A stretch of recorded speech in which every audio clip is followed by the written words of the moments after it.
Hello there, welcome to Nighttime Stories. I hope you've had a wonderful day. Now it's time to unwind. I'm here to help you drift off into a peaceful sleep. Before you get cozy, I'd love for you to like this video and subscribe. It helps bring more bedtime stories your way. Also, let me know in the comments where you're watching from and what time it is for you. Now, take a deep breath, relax, and let's begin. We had been hiking for hours, the trees growing denser and the trail narrowing, winding deeper into the forest. It was supposed to be a relaxing trip, a getaway from our busy lives, just the two of us, alone in the woods. But as the hours passed and the sun started to dip behind the canopy, the forest began to feel... The air grew heavy. The wind carried a chill that made me shiver despite the warmth of the day. Rachel, my girlfriend, didn't seem to notice. She was ahead of me, her light backpack swaying gently with each step. She had always been the braver one, the adventurous one. I had never really been a fan of the outdoors, but I had agreed to the trip. I figured it was time for me to try something new, and I wanted to make her happy. But now, as the daylight faded and the shadows stretched longer, I couldn't shake the feeling that we weren't alone. I glanced around, but all I saw were trees. Thick, silent, unfeeling trees. Then, we saw them. At first I thought they were hikers like us, just another couple or a group of friends out for a walk. They were standing in a clearing, talking among themselves in low voices. I couldn't make out what they were saying, but something about the way they stood in the middle of the woods, almost too still, made me uneasy. Rachel, always the social one, waved and called out a greeting. "Hey, you guys hiking too?" The strangers turned toward us, their faces expressionless. There were 4 of them, 2 men and 2 women. Their clothes were odd, almost outdated.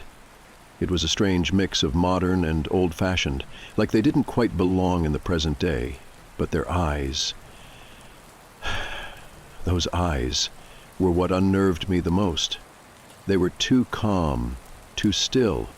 One of the men, tall with a beard and a gray jacket, smiled at Rachel's greeting.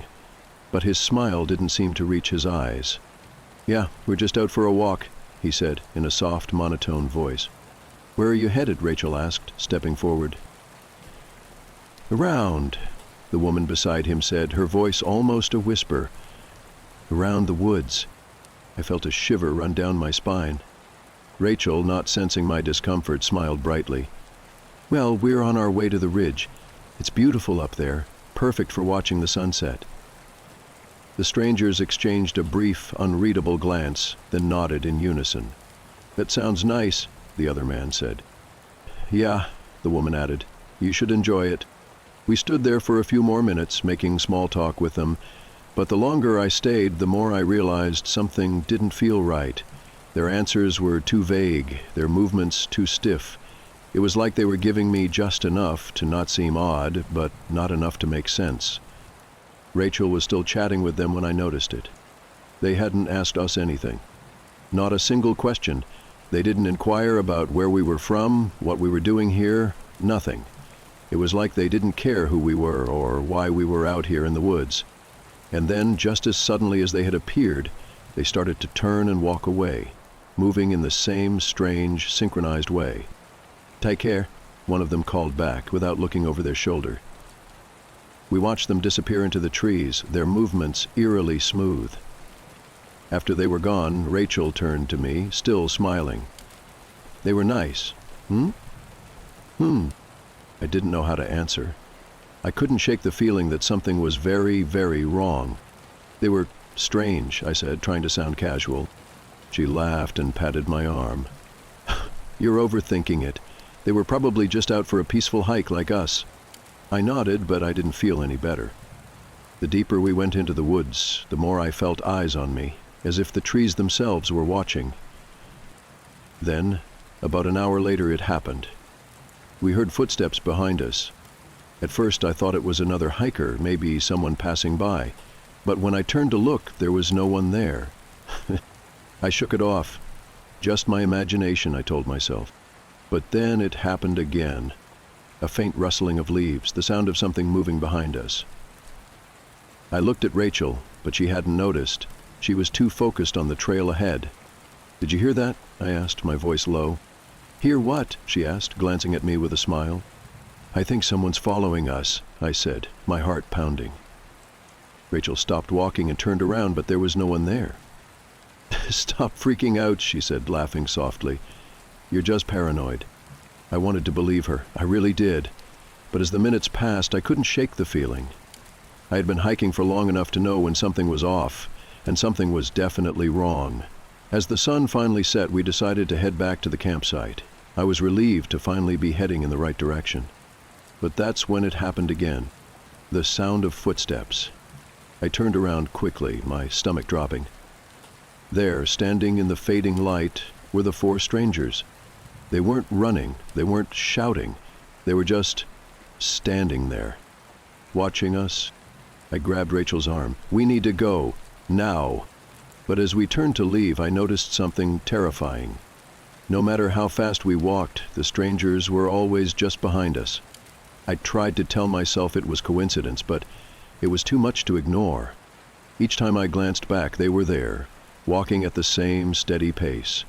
No matter how fast we moved, they kept a perfect distance, never rushing, never running, but never falling behind either. We picked up the pace. I started to jog.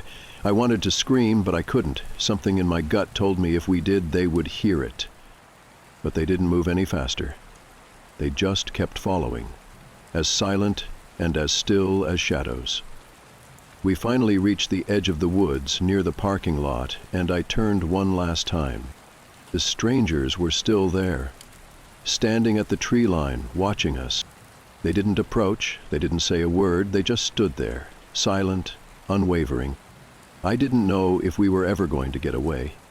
We got in the car and left without looking back. I didn't care if I was being paranoid anymore. All I knew was that the feeling of being followed wouldn't leave me, and I couldn't shake the thought that they were still out there, watching. The next day we packed up and left the area. We didn't talk much on the way back to the city, both of us silently processing the strange encounter. I tried to brush it off, but I couldn't. Every time I closed my eyes, I saw them. Those unblinking eyes, watching from the trees, never moving closer, but always just behind us. I couldn't help but feel they had been more than just hikers. Something about their perfect calm, their synchronized movements, didn't sit right. And the worst part? They didn't need to chase us. They were always just one step behind. We didn't speak much on the drive home, both of us lost in our thoughts, trying to make sense of what had happened. The evening had turned from a peaceful hike into something far more sinister. As we got closer to the city, I thought I'd finally be able to shake the feeling that something wasn't right. But it lingered. The air in the car felt heavier, the road seemed darker. Every turn I took, every passing streetlight felt like it was closing in on me. Rachel was quiet, her face pale in the dim light, and I could tell she was replaying the same events over and over in her mind. We had both been unsettled by the strangers, but I couldn't tell if it was just fear or something worse that was making the hairs on the back of my neck stand up. As I turned onto the highway, the headlights flickered for a brief moment, and I slammed on the brakes instinctively. The car jolted to a stop, and I sat there for a moment, my heart pounding. Rachel's voice broke the silence, her tone more nervous than usual. "Did you see that?" she asked, her eyes darting nervously out the window. I blinked and looked around. There was nothing unusual about the road, just empty fields and the occasional passing car. "See what?" I replied, trying to keep my voice steady, but I could hear the tremor in it. "Back there," she insisted, "in the trees. It looked like one of them, one of the people from the woods." I looked at her, trying to make sense of what she was saying. It was impossible. We were miles away from the forest now. I shook my head. "Rachel, it's just your mind playing tricks on you. We're fine." But even as I said the words, I felt the discomfort creeping back in, like something was still out there. We didn't speak for the rest of the drive, but I couldn't ignore the feeling that we weren't alone. The sensation that we were being watched had returned, only this time it was even more intense. Every reflection in the rearview mirror felt wrong. Too still, too quiet. I kept glancing back, but there was nothing, just the dark highway behind us. When we finally arrived at the apartment, I thought I'd be able to breathe again. We had made it back to safety, away from the woods, away from the strangers. But as I got out of the car, I noticed something strange. The hairs on my neck stood up again. A set of footprints, wet, muddy, and fresh, led from the entrance of our building, disappearing around the corner of the parking lot. It couldn't be. I froze. Rachel had already gone inside, but I stood there for a moment, staring at the footprints. They led toward the entrance where we'd parked earlier, but then they turned. They veered off toward the side of the building. I felt my stomach twist. The only explanation that made sense was that someone had followed us here. Someone who had been with us in the woods. The strangers. But how had they gotten here so quickly? How had they known exactly where we were going? Later that night I couldn't sleep. I kept hearing noises, scratching sounds at the door, soft thuds against the walls, the feeling of something watching me from the dark corners of the room. I kept checking the windows, locking and unlocking the door, even though I knew it wouldn't make a difference. My thoughts kept returning to the footprints. Had they been here? Had they watched us come in? Rachel was asleep, oblivious to the sense of dread that had taken over me. I felt paranoid, but I couldn't shake the feeling that the strangers were still with us, silently waiting for the right moment. I decided to check the balcony. The apartment was on the second floor, so there was no reason anyone could easily get up there, but I had to make sure. As I walked to the sliding door, my breath caught in my throat. There, in the darkness outside, I saw something that made my blood run cold. A figure, standing motionless at the edge of the parking lot, looking up at the apartment. I froze, my heart hammering in my chest. The figure was dressed in dark clothes, just like the strangers from the woods.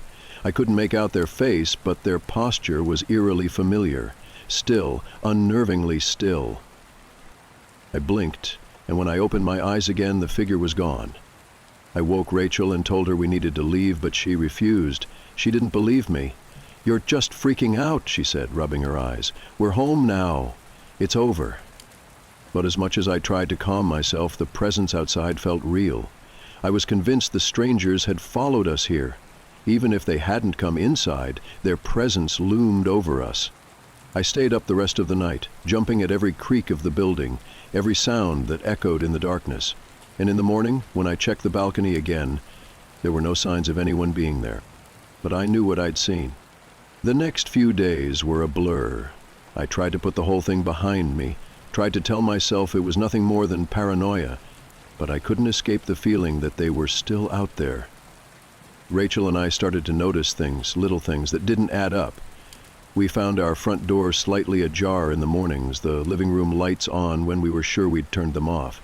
And one night, as I walked down the hallway, I could have sworn I heard a faint whisper from the dark, like someone was standing just beyond the shadows, watching. I couldn't shake the thought that the strangers had never truly left us. Their calm, silent presence had followed us back into our lives, and no matter how far we ran, no matter how much we tried to escape the woods, they would always be one step behind. Days turned into weeks, but the unsettling feeling of being watched never truly left. Rachel and I tried to move on, to resume our lives, but something had shifted within me. The woods, the strangers, the ever-present feeling of being followed, it haunted me. It wasn't just paranoia. It was as if they were still there, lurking in the background, waiting. I couldn't shake it. I started doing some research online, looking up anything that might explain the strange events, but nothing I found felt right. No reports of missing hikers, no strange occurrences in the area, nothing that could explain what we had experienced. I even looked up the strange figures from the woods, but there was nothing, no trace of them online. It was as if they didn't exist. But the more I searched, the more I found myself spiraling. I became obsessed. I checked the locks, the windows, every corner of the apartment. I started carrying a pocket knife with me, convinced that one of those strangers would find a way inside. Every night I checked the parking lot from the balcony, peering into the shadows, waiting for them to appear. But they never did. One night as I was sitting on the balcony, staring into the night, I heard a faint noise behind me. I froze. I didn't need to turn around. I knew it was Rachel, but something in my gut told me not to acknowledge her.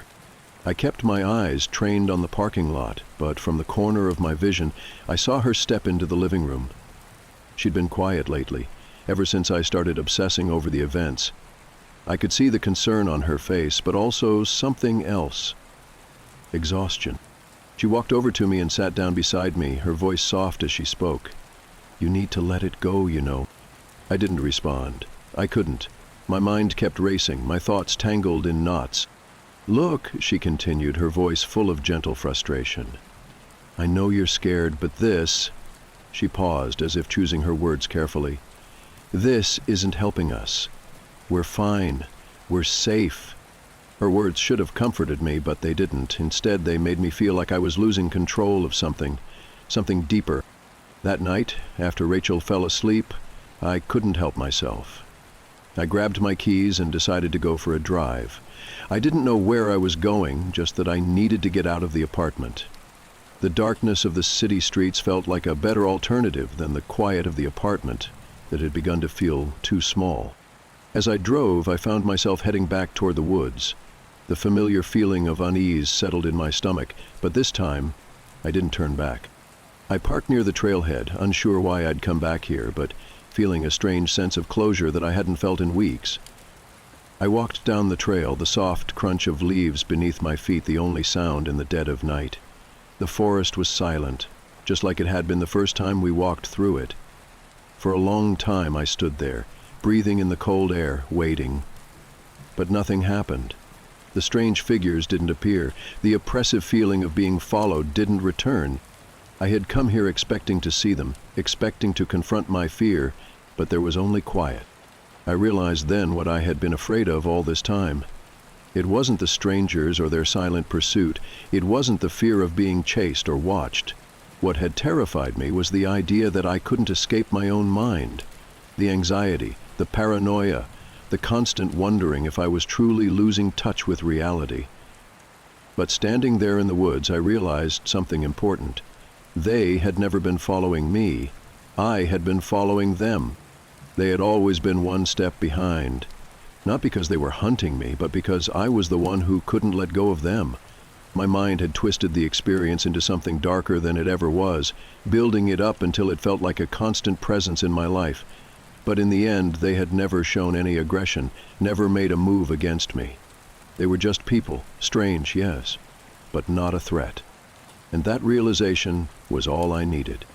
I went home, feeling lighter than I had in weeks.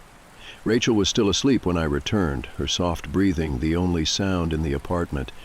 I quietly crawled into bed beside her, feeling the tension slowly drain from my body. The next morning I felt different, calmer. I knew it would take time to truly let go of the fear, but I had faced it head on, and that was enough. The strangers, the woods, the paranoia, it was all part of the journey, but it wasn't something I would let control me anymore. We didn't go back to the woods. I didn't feel the need to. But for the first time since that strange encounter, I felt at peace. The lingering fear had faded into the past. Sometimes, the only thing that follows you is the fear you hold on to. And in the end, it's up to you whether or not you let it define you. I've always been fascinated by the internet, not just the surface web, the part everyone uses daily, but the deeper layers, the kind of places you don't just stumble across, the kind of places you have to look for. I grew up online, spending countless hours learning how things worked, coding, networking, even a little ethical hacking. I wasn't a professional by any means, but I knew my way around. I understood how to protect myself, how to stay anonymous. The internet was my playground, a vast, endless maze of information, and I prided myself on knowing how to navigate it. But the more time you spend on something, the more it loses its excitement. The regular web had become boring to me. Social media, streaming, forums, they all felt shallow. That's why I started exploring the dark web. Not because I had any real reason to, but because it was there. A hidden world beneath the surface, full of mystery and secrecy. At first it was nothing special, just black market sites, conspiracy forums, weird archives of books and documents that weren't supposed to exist. Most of it was exaggerated, clickbait for the paranoid, but every once in a while I'd find something truly disturbing, something that didn't feel like it was meant to be seen. And that's where this all started. It was around 2 a.m. when I came across a discussion thread that caught my attention. It had no title, just a string of random letters and numbers, and only a handful of replies. The first post was simple. If you know, you know. If you don't, leave. I had seen cryptic messages like this before. Usually they led to some nonsense, but I was bored and I had nothing better to do. I clicked.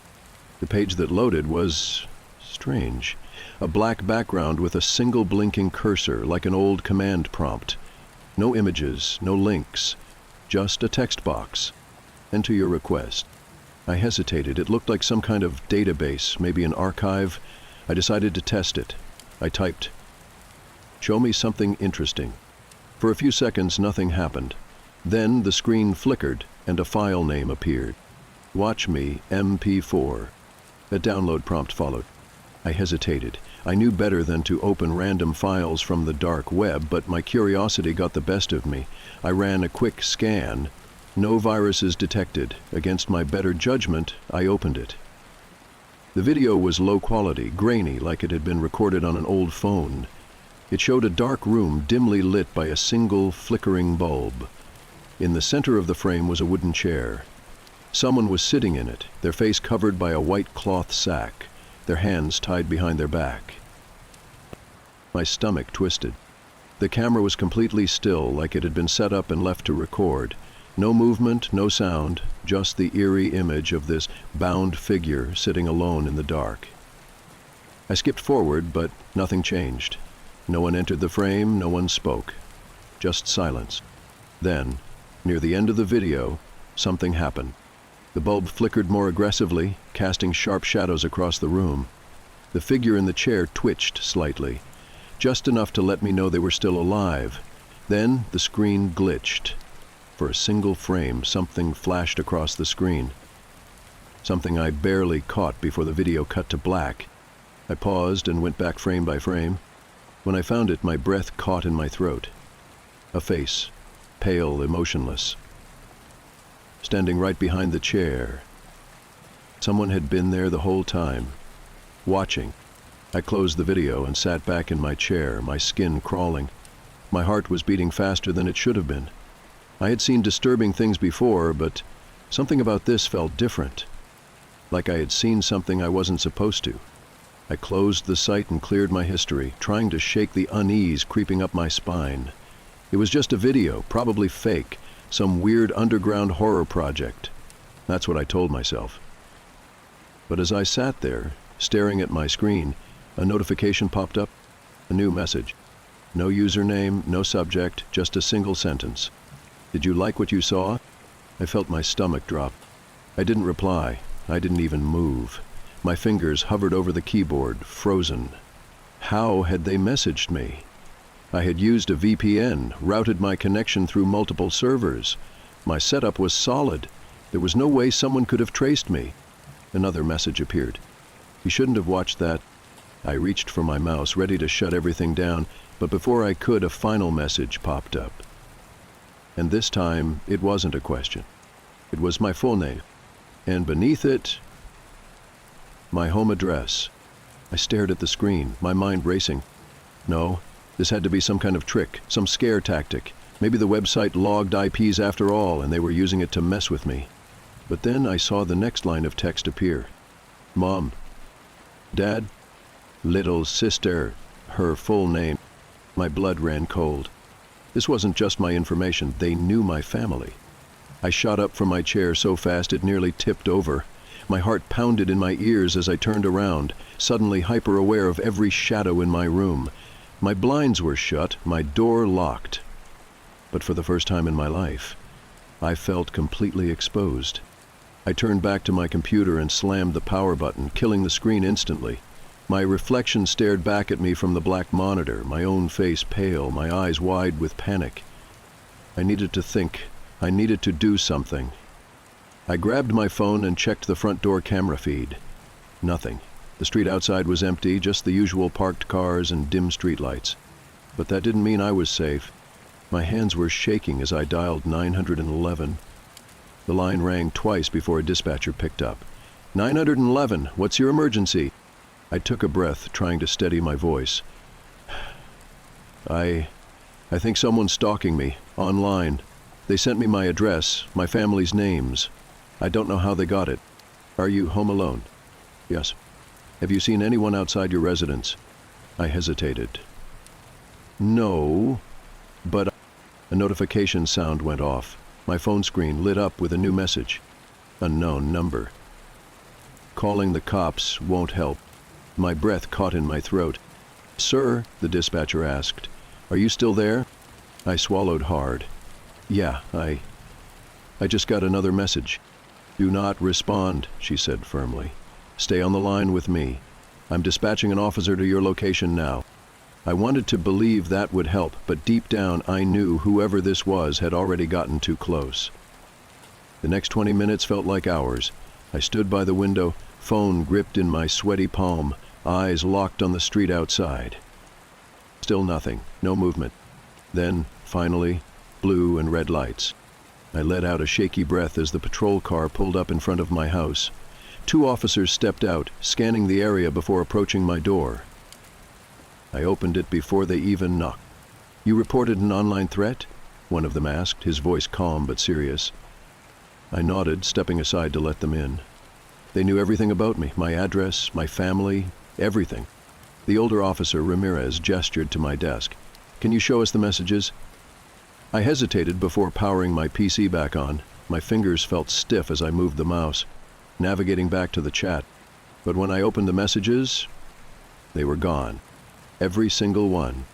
The thread was empty, like it had never existed. I stared at the screen, my mind struggling to process it. They were here, I swear. Ramirez gave me a long, unreadable look before turning to his partner. The younger cop, Hendricks, crossed his arms. Are you sure this wasn't just some elaborate prank? Huh? A wave of frustration crashed over me. No! I didn't imagine it. They sent me my family's names. Ramirez sighed. Look, we're not saying you're making this up, but if there's no evidence... Another notification sounded. My phone. I nearly dropped it as I fumbled to unlock the screen. Another message from the unknown number. Unknown number. They won't believe you. I turned the screen toward the officers, my pulse hammering in my ears. Ramirez's face darkened. He grabbed his radio. Dispatch, we have a confirmed cyber-stalking case. Requesting cyber crimes unit involvement. Hendricks glanced out the window, suddenly more alert. Did they say anything about coming here? About watching you? No, I admitted. Just that I shouldn't watch the video. Ramirez's head snapped toward me. What video? I hesitated. It was a file I downloaded from a dark website. He exhaled sharply. Christ, you have no idea who you pissed off, do you? The officers stayed with me for another hour, taking statements, checking my security setup, and advising me to stay offline for a while.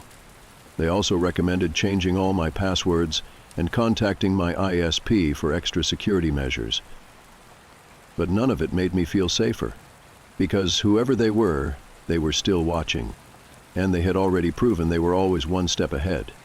I didn't sleep that night. Even after the cops left, even after I double-checked every lock in the house, even after I turned off my computer and put my phone on silent, I just sat there, wide awake, heart pounding. Every creak of the house made me flinch. Every shadow in the corner of my room felt wrong. I tried to convince myself that the police were right, that maybe this was just some sick online prank, some hacker screwing with me for fun. But deep down, I knew better. This wasn't random. Someone had been waiting for me to find that video. The next morning, I called in sick to work.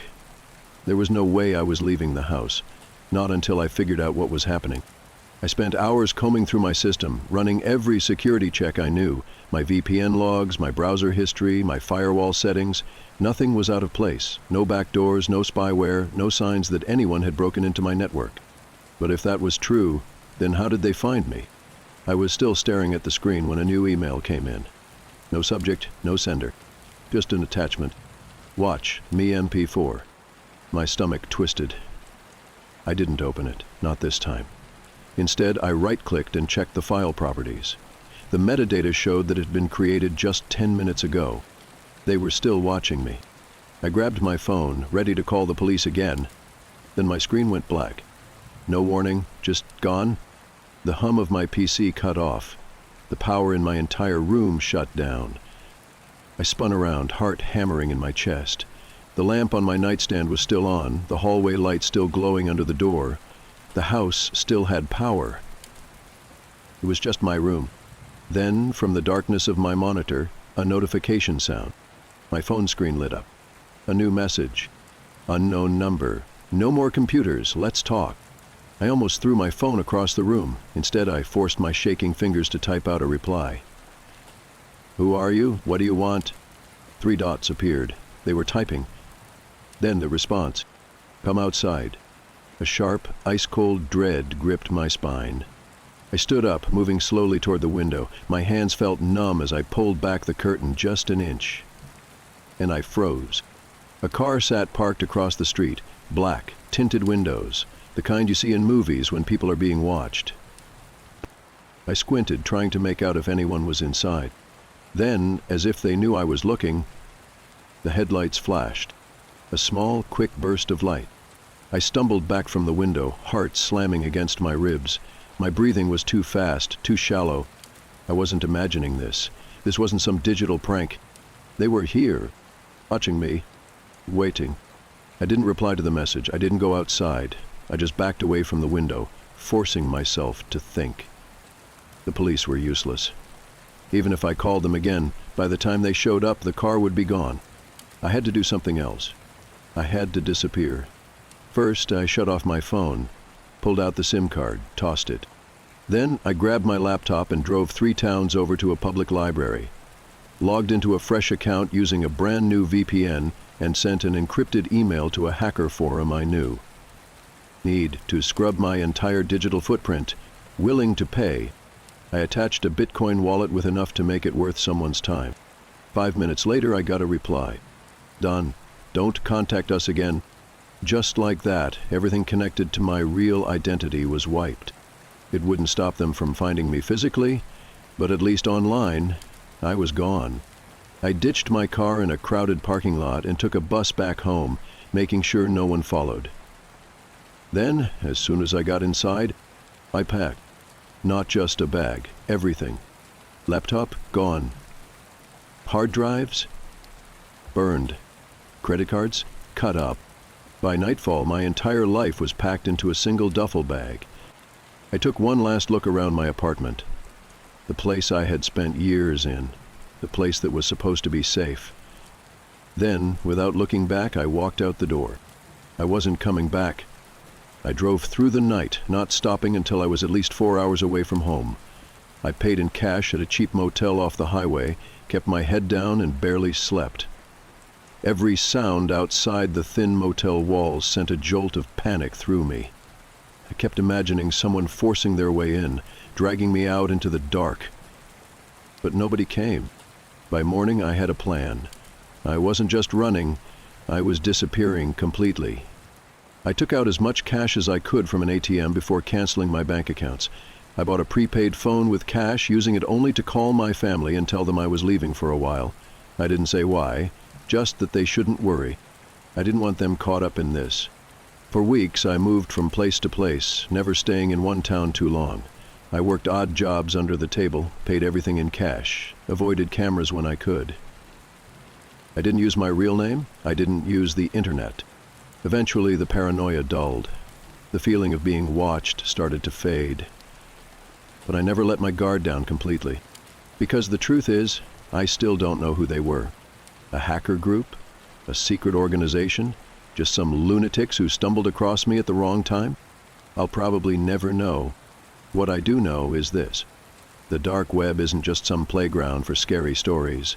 It's real.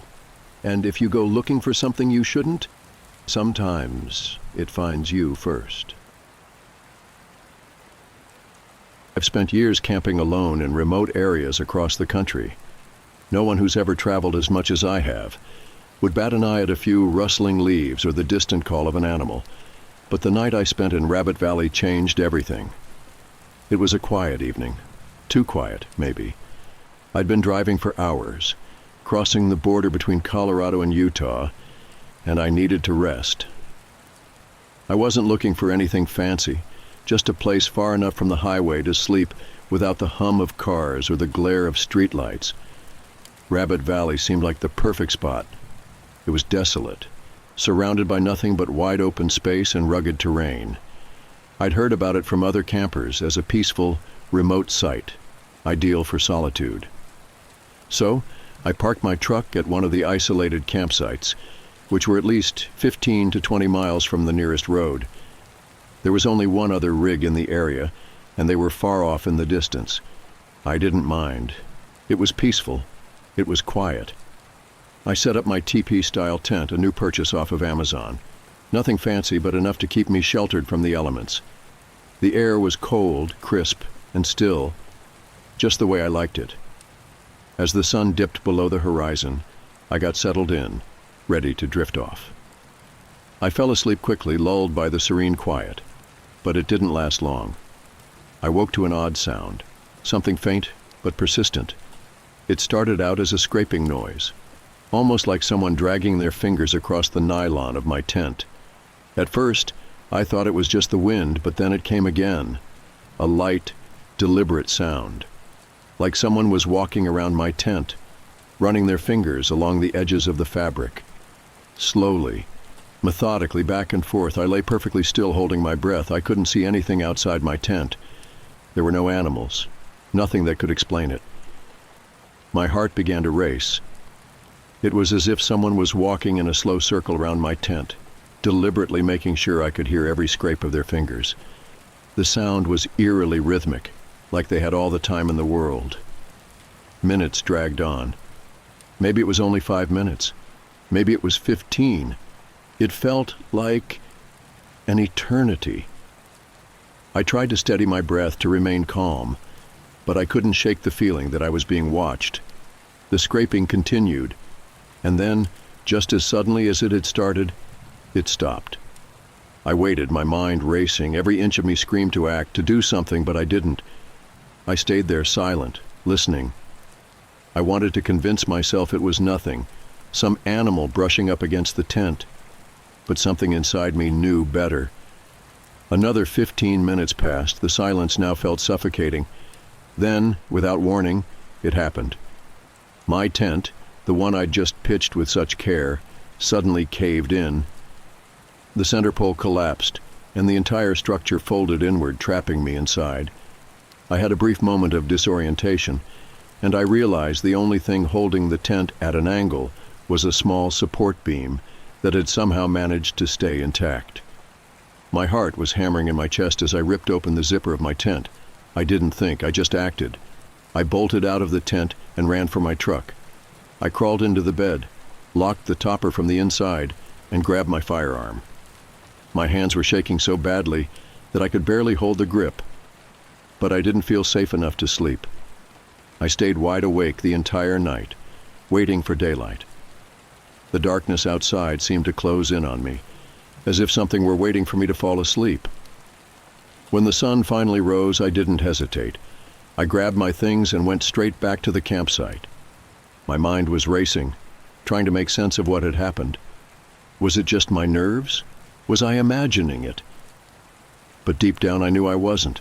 Something was off, very off. I went to inspect the area, hoping to find some sign that would explain it away. Maybe it was a bear or a large animal that brushed up against the tent. I could feel the unease growing in the pit of my stomach, but I pressed on, and that's when I saw them. Around my tent, in the cold desert dirt and snow, there were shoe prints.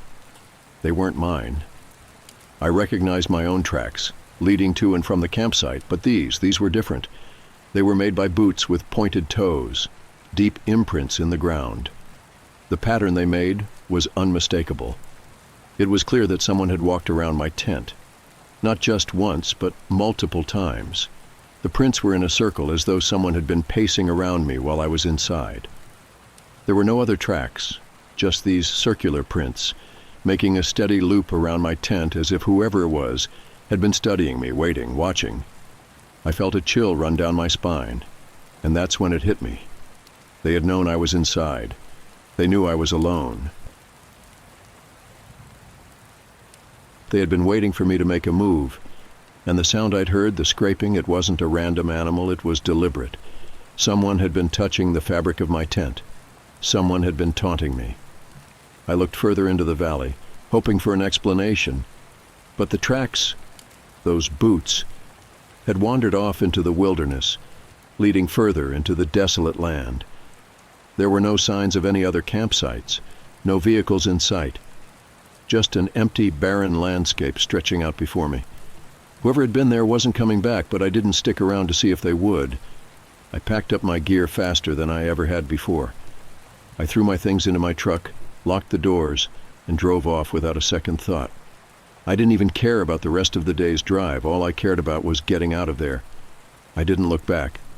To this day, I haven't been back to Rabbit Valley, and I don't think I ever will. Even now, every time I go camping, every time I set up a tent and sit beneath the stars, I can't shake that feeling. The feeling of someone watching, someone waiting just beyond the edge of the firelight. And every time the wind picks up and I hear a scrape on the side of my tent, I remember those boot prints. I remember the circle they made around me. I remember the eerie silence of that night. I don't know who or what was out there in the valley. I don't know if they were real or if it was all in my head. But I do know this. I'll never forget the sound of someone scraping their fingers across the side of my tent.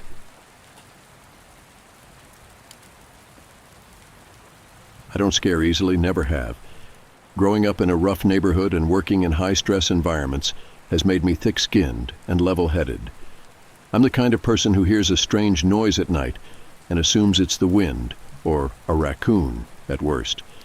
Monsters don't exist, and ghost stories are just that, stories. At least that's what I've always told myself. But I can't explain what happened to me that night. I had heard of skinwalkers before. The name alone is enough to send shivers down your spine. According to legend, they're shapeshifters, beings that can take on the form of animals or even humans. Some say they're witches, cursed by dark rituals. Others say they're ancient spirits, feeding on fear. They mimic voices calling for help in tones that sound human but lack emotion, luring unsuspecting victims closer. I always brushed it off as folklore, just stories told to scare people from venturing too far into the wilderness. I never gave it much thought until I found myself in a situation that made me wonder if those stories were more than just tales. Life had been weighing on me. Work had become a relentless grind. Family tensions were at an all-time high, and even my friends seemed to drain me. I needed a break, somewhere to clear my head. That's how I found myself packing for a solo camping trip. No one to bother me, no deadlines, no expectations, just me, the trees, and the quiet. The drive to the campsite was long, winding through forested roads that seemed to stretch on forever. I decided on a secluded spot, miles away from any trailheads or public camping areas. I wanted solitude, and I got it. By the time I arrived at the trailhead and started hiking, the sun was already dipping low in the sky, casting long shadows across the forest floor. The air was cool, the kind that bites just enough to remind you you're alive. As I made my way deeper into the woods, something caught my eye. A deer stood motionless a few yards off the trail, staring directly at me. Its body was perfectly still, too still, as though it were frozen in time. Its eyes were unnerving, not soft and curious like most deer, but sharp and focused. It felt like it was studying me. I kept walking, brushing it off as my imagination. But then there was another one. A second deer stood farther ahead, staring in the same unsettling way, and another. Each one seemed to appear out of nowhere, their heads turning slowly to watch me as I passed. They didn't move toward me, but they didn't move away either. It was as though they were trapped in some sort of trance, and for a moment I felt like I was too. Then, as suddenly as they appeared, the spell broke. The deer shook their heads, snorted, and bounded off into the woods like nothing had happened. I told myself it was just a coincidence, but unease crept in like a shadow I couldn't shake. Something was off. I couldn't explain it, but I felt it in my gut. About halfway to my chosen campsite, I saw a man wandering through the trees. He was swaying slightly, his movements uneven, like he might be drunk. He wore a faded flannel shirt and jeans, and his head was down, his face obscured. I thought about saying something, a quick, "Hey, you good?" But something stopped me. Maybe it was the way he moved, slow and erratic, like he wasn't fully aware of his surroundings. Or maybe it was the strange sensation that washed over me, a feeling like I shouldn't draw attention to myself. He didn't seem to notice me, and I passed him without incident. I told myself he was just a guy enjoying the woods in his own way. But deep down, I knew better. By the time I reached my campsite, the sun had almost set. I pitched my tent, built a small fire, and tried to relax. The forest was quiet, the kind of quiet that makes you feel like you're the only person in the world. But that stillness didn't bring peace. It felt oppressive, like the trees were holding their breath, waiting for something. I was starting to feel a little better when I heard it. "Help! Help me!" It was a man's voice, distant but clear. The words carried through the trees, echoing faintly. At first, I thought someone might actually be in trouble. I stood, straining to listen. "Help me! Over here!" The voice came again, but this time, something about it felt wrong. The tone was too flat, too monotone, like someone mimicking a call for help rather than genuinely needing it. It lacked urgency. "Help me," the voice repeated, almost like a recording. The same inflection, the same rhythm, over and over. It was closer now, but I couldn't see anyone. My skin crawled. I wanted to call out, to ask if they were okay, but something in the back of my mind screamed, "Don't." I sat back down by the fire, clutching my flashlight like a lifeline. The voice kept calling, circling my campsite. It would fade into the distance, then grow louder again, moving in an erratic pattern. And then, just as suddenly as it started, it stopped. The silence that followed was deafening. I stared into the darkness beyond the firelight, my heart pounding. I felt like I was being watched. But no matter how hard I looked, I couldn't see anything. That night, I barely slept. Every rustle of leaves, every crack of a branch sent my heart racing. I stayed in my tent, clutching a knife, waiting for something, or someone, to emerge from the shadows. When dawn finally broke, I didn't waste a second. I packed up my gear as quickly as I could and started back toward my truck.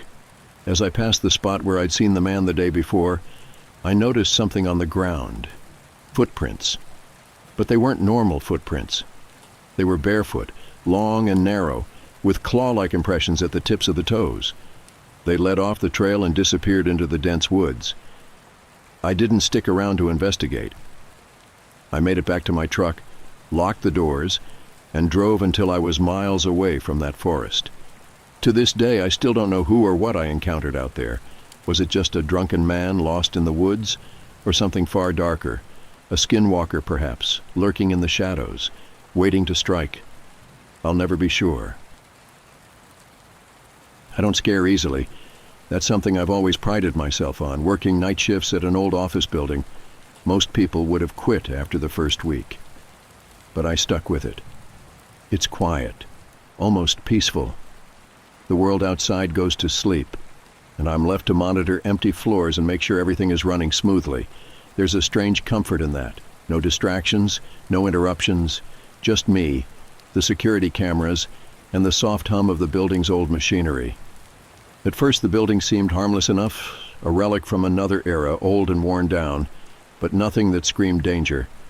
Most of the tenants had moved out years ago, leaving the space almost entirely empty. Just me and a few cleaning staff wandering the halls, but something about the silence in that place felt off. It wasn't the kind of silence you'd find in a peaceful home. It was deeper, unsettling, as though the building itself was waiting for something, or someone. It didn't take long before the odd occurrences started. Small things at first, flickering lights, a strange creak in the floorboards. I tried to brush them off, convinced it was just the building settling. But Then I heard it. A soft, rhythmic tapping that echoed through the halls. It wasn't loud enough to be a knock, but it was enough to make the hairs on the back of my neck stand up. I walked the floors, checking every room, but found nothing. The tapping continued, always in the background, like a faint drumbeat. For a while, I told myself it was just the pipes or the wind, but as the weeks passed, I couldn't ignore it anymore. The sound wasn't random. It seemed to come from a specific spot each night, a corner of the building where the lights always flickered. I tried to brush it off, telling myself it was just my imagination. But the more I listened, the more the tapping felt deliberate. Someone or something was out there, and it was waiting for me to notice. One night, I decided to do something about it. I'd had enough of the tapping and the strange feeling that followed me through the halls. Armed with a flashlight and a sense of determination, I set out to investigate the building's dark corners. The lights in the hallway flickered as I passed each room. The silence felt like a weight pressing down on me. But I kept moving. The tapping was louder now, closer. It wasn't just the pipes or the wind. There was something in the building with me. I made my way to the back of the floor, to a storage room I'd never paid much attention to. As I opened the door, the temperature dropped. A chill ran down my spine. I couldn't explain it, but something felt wrong. The room was empty, but the air felt thick, as though it was holding something back. I turned the flashlight on, scanning the room. That's when I saw it, a shadow, just barely moving in the corner of the room. I froze. It was like something had been waiting for me. The next morning, I couldn't shake the feeling of being watched. I went through my routine as usual, checking the security footage, but nothing seemed out of place. No sign of the shadow I had seen. No evidence that anything had been there. I wondered if it was all just my imagination running wild. But deep down I knew it wasn't. The building had a strange presence to it, something that made the air feel heavy. I wasn't alone there. Not really. Later that night, the whispers started. At first it was a faint rustling, like a distant conversation. I thought I was hearing things, but as the hours passed, the whispers grew louder. It was as if the voices were coming from every direction, surrounding me. I tried to dismiss it, telling myself it was the wind or maybe even my tired mind playing tricks on me. But it didn't stop. I felt a cold presence behind me, a chill that wasn't from the building's draft. I wasn't just hearing things. Something was there with me. I couldn't take it anymore. The whispers, the shadows. Something in the building had changed, and it was slowly driving me to the edge. I started to question my sanity. Was I losing it? Was this all in my head? I didn't know. I thought maybe I was just stressed. Maybe the isolation had gotten to me. But every night it was the same. The whispers, the tapping, the figure I couldn't quite see but could always feel. It was getting harder to ignore. That's when I received the letter from HR. It was brief, but it sent a shiver down my spine. They wanted to meet with me, to discuss something important. I hadn't done anything wrong. I'd been doing my job as usual, but the tone of the letter felt off, like they knew something I didn't. I was uneasy, but I had to go. Whatever was happening in that building, I needed answers. I couldn't keep pretending everything was fine when it clearly wasn't. When I arrived at HR's office the next evening, the atmosphere was tense. The room was dimly lit, and the woman sitting across from me didn't say a word as I took a seat. She just stared at me, her expression unreadable. There was an uncomfortable silence before she slid a piece of paper across the desk. It was a printout of a security camera feed from the night before. The footage showed me walking down the hallway, just as I had done so countless times. But something was different this time. In the background of the footage there was a figure. It was standing still, almost hidden in the shadows. I couldn't make out the details, but I knew something wasn't right. I hadn't seen anyone else in the building that night, and yet there it was. The figure, watching me. The woman in HR didn't speak for a moment, letting the weight of the footage sink in. I tried to explain myself. It must be a glitch, I said, trying to rationalize it. Maybe someone's messing with the security system. But HR wasn't buying it. They were asking questions I didn't have answers to. Was I hearing things? Was I seeing things that weren't there? They asked me about my well-being, about how long I'd been working the night shifts. I could tell they were concerned, but I wasn't sure if it was because of the footage or because they thought I was losing my mind. The more I thought about it, the more the doubt crept in. Could this all be in my head? Was I imagining things? I didn't know anymore. The shadow, the whispers, the figure on the footage. It all felt too real to be a trick of the mind. But then again, I couldn't explain it. I didn't want to believe I was losing touch with reality.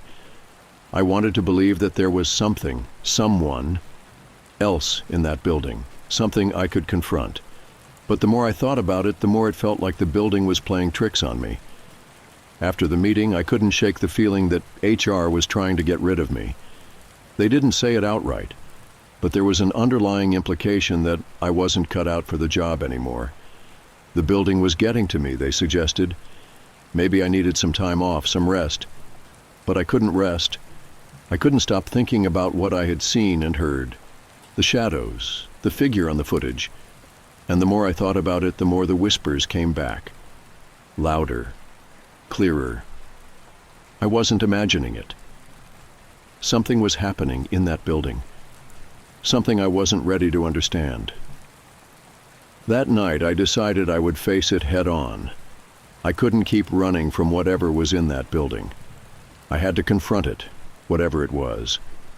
Armed with nothing but a flashlight and my determination, I ventured deep into the building's lower floors. The lights flickered as I moved down the long hallway, the whispers growing louder, almost in time with my heartbeat. The tapping started again, faster this time, as if it was counting down to something. I reached the maintenance room, the one I had avoided for weeks, the one where I had first seen the shadow. The door creaked as I pushed it open. Inside, it was colder than I remembered, colder than it should have been. The air was thick with dust and the smell of old machinery, but there was something more, a sense of presence. I stepped inside and called out, my voice trembling slightly in the silence. No response. But then, I heard something. A voice. Faint, but unmistakable. I stood in the maintenance room, flashlight in hand, scanning the dusty shelves and worn-down equipment. The whispers had stopped for a moment, and I took the opportunity to steady my nerves. I couldn't let this building, whatever was going on, break me. I'd been through far worse, I told myself. But then, something happened. As I turned to leave, I saw a face in the reflection of the window behind me, someone staring back at me from within the glass. My heart skipped a beat, and I spun around, but there was no one there, just the empty room. I shook my head, feeling a sudden wave of dizziness. I wasn't sure if it was the lack of sleep or something more sinister. I tried to tell myself it was nothing, a trick of the light, but deep down, I knew it wasn't. My fingers trembled as I reached for the door handle. The room felt colder than before, and the silence felt like it was suffocating me. I stepped back into the hallway, my breath coming in short, shallow bursts. The lights flickered again, and I thought I saw a figure at the end of the corridor, a tall, thin man with a dark coat. I blinked, and he was gone. I rubbed my eyes, trying to make sense of it, but the world around me seemed to blur, everything twisting and shifting like a bad dream. The next day, everything felt off. I woke up late, my alarm having failed to go off. I was disoriented, like I had just woken up from a deep sleep, although I couldn't remember falling asleep. The room was unfamiliar, and for a moment, I thought I was in a different place altogether. Then I remembered I was at home. It was a strange feeling, like the lines between my reality and the world around me were starting to blur. I couldn't shake the sensation that I was losing my grip on something, but I didn't know what. I called my friend Jake, someone I used to hang out with before all this.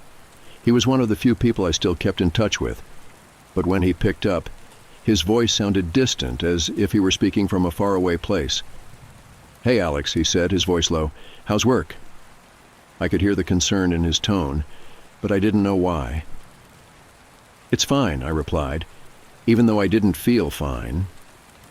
"I've just been a little off lately." There was a pause on the other end of the line. "Maybe you need to take a break, man. You've been working those night shifts too long. You're not yourself." I agreed, but the truth was I couldn't explain why I didn't feel like myself. The world around me seemed more distant than usual, like I was watching it through a fogged-up window.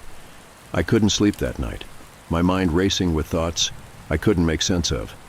I kept seeing flashes of faces in the dark, and the whispers had returned, not just in the building, but in my apartment too. They murmured my name, taunted me, asking if I was ready to face the truth. What truth? I didn't know. Every time I tried to sleep, I would jerk awake, convinced that I had heard someone in the next room.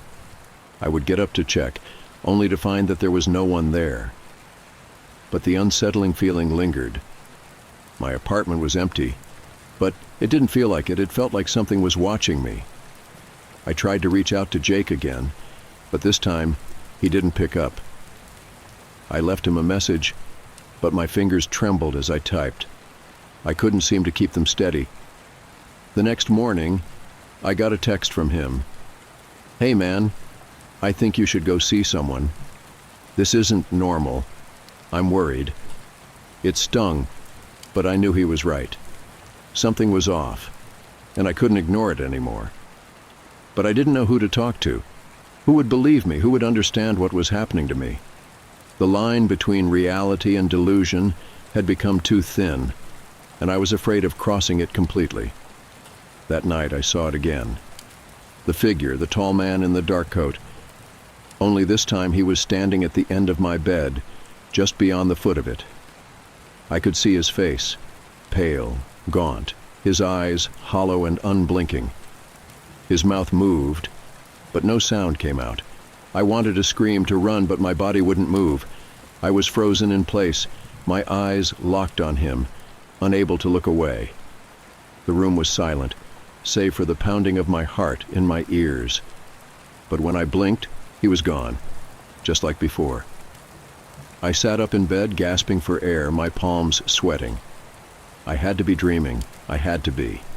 But the cold chill in the room told me otherwise. I grabbed my phone and dialed Jake's number again, but it went straight to voicemail. I didn't know what to do anymore. The building was worse than I had realized. But it wasn't just the building. It was me. The figure. The whispers. The strange feeling that I was being watched. It wasn't real, but it was. It was real in my mind. I had spent so many nights in the dark, alone with my thoughts, that I'd lost touch with reality. I'd started to hear things, see things that weren't there. I had no idea how long it had been happening, but now I understood I'd been in this place for too long. It wasn't just the building that was broken. It was me. I reached out to Jake once more, but this time something was different. His voice was softer, distant, like he was saying it from far away. "Alex," he said, "I think it's time you went to see someone. I don't know how to help you anymore."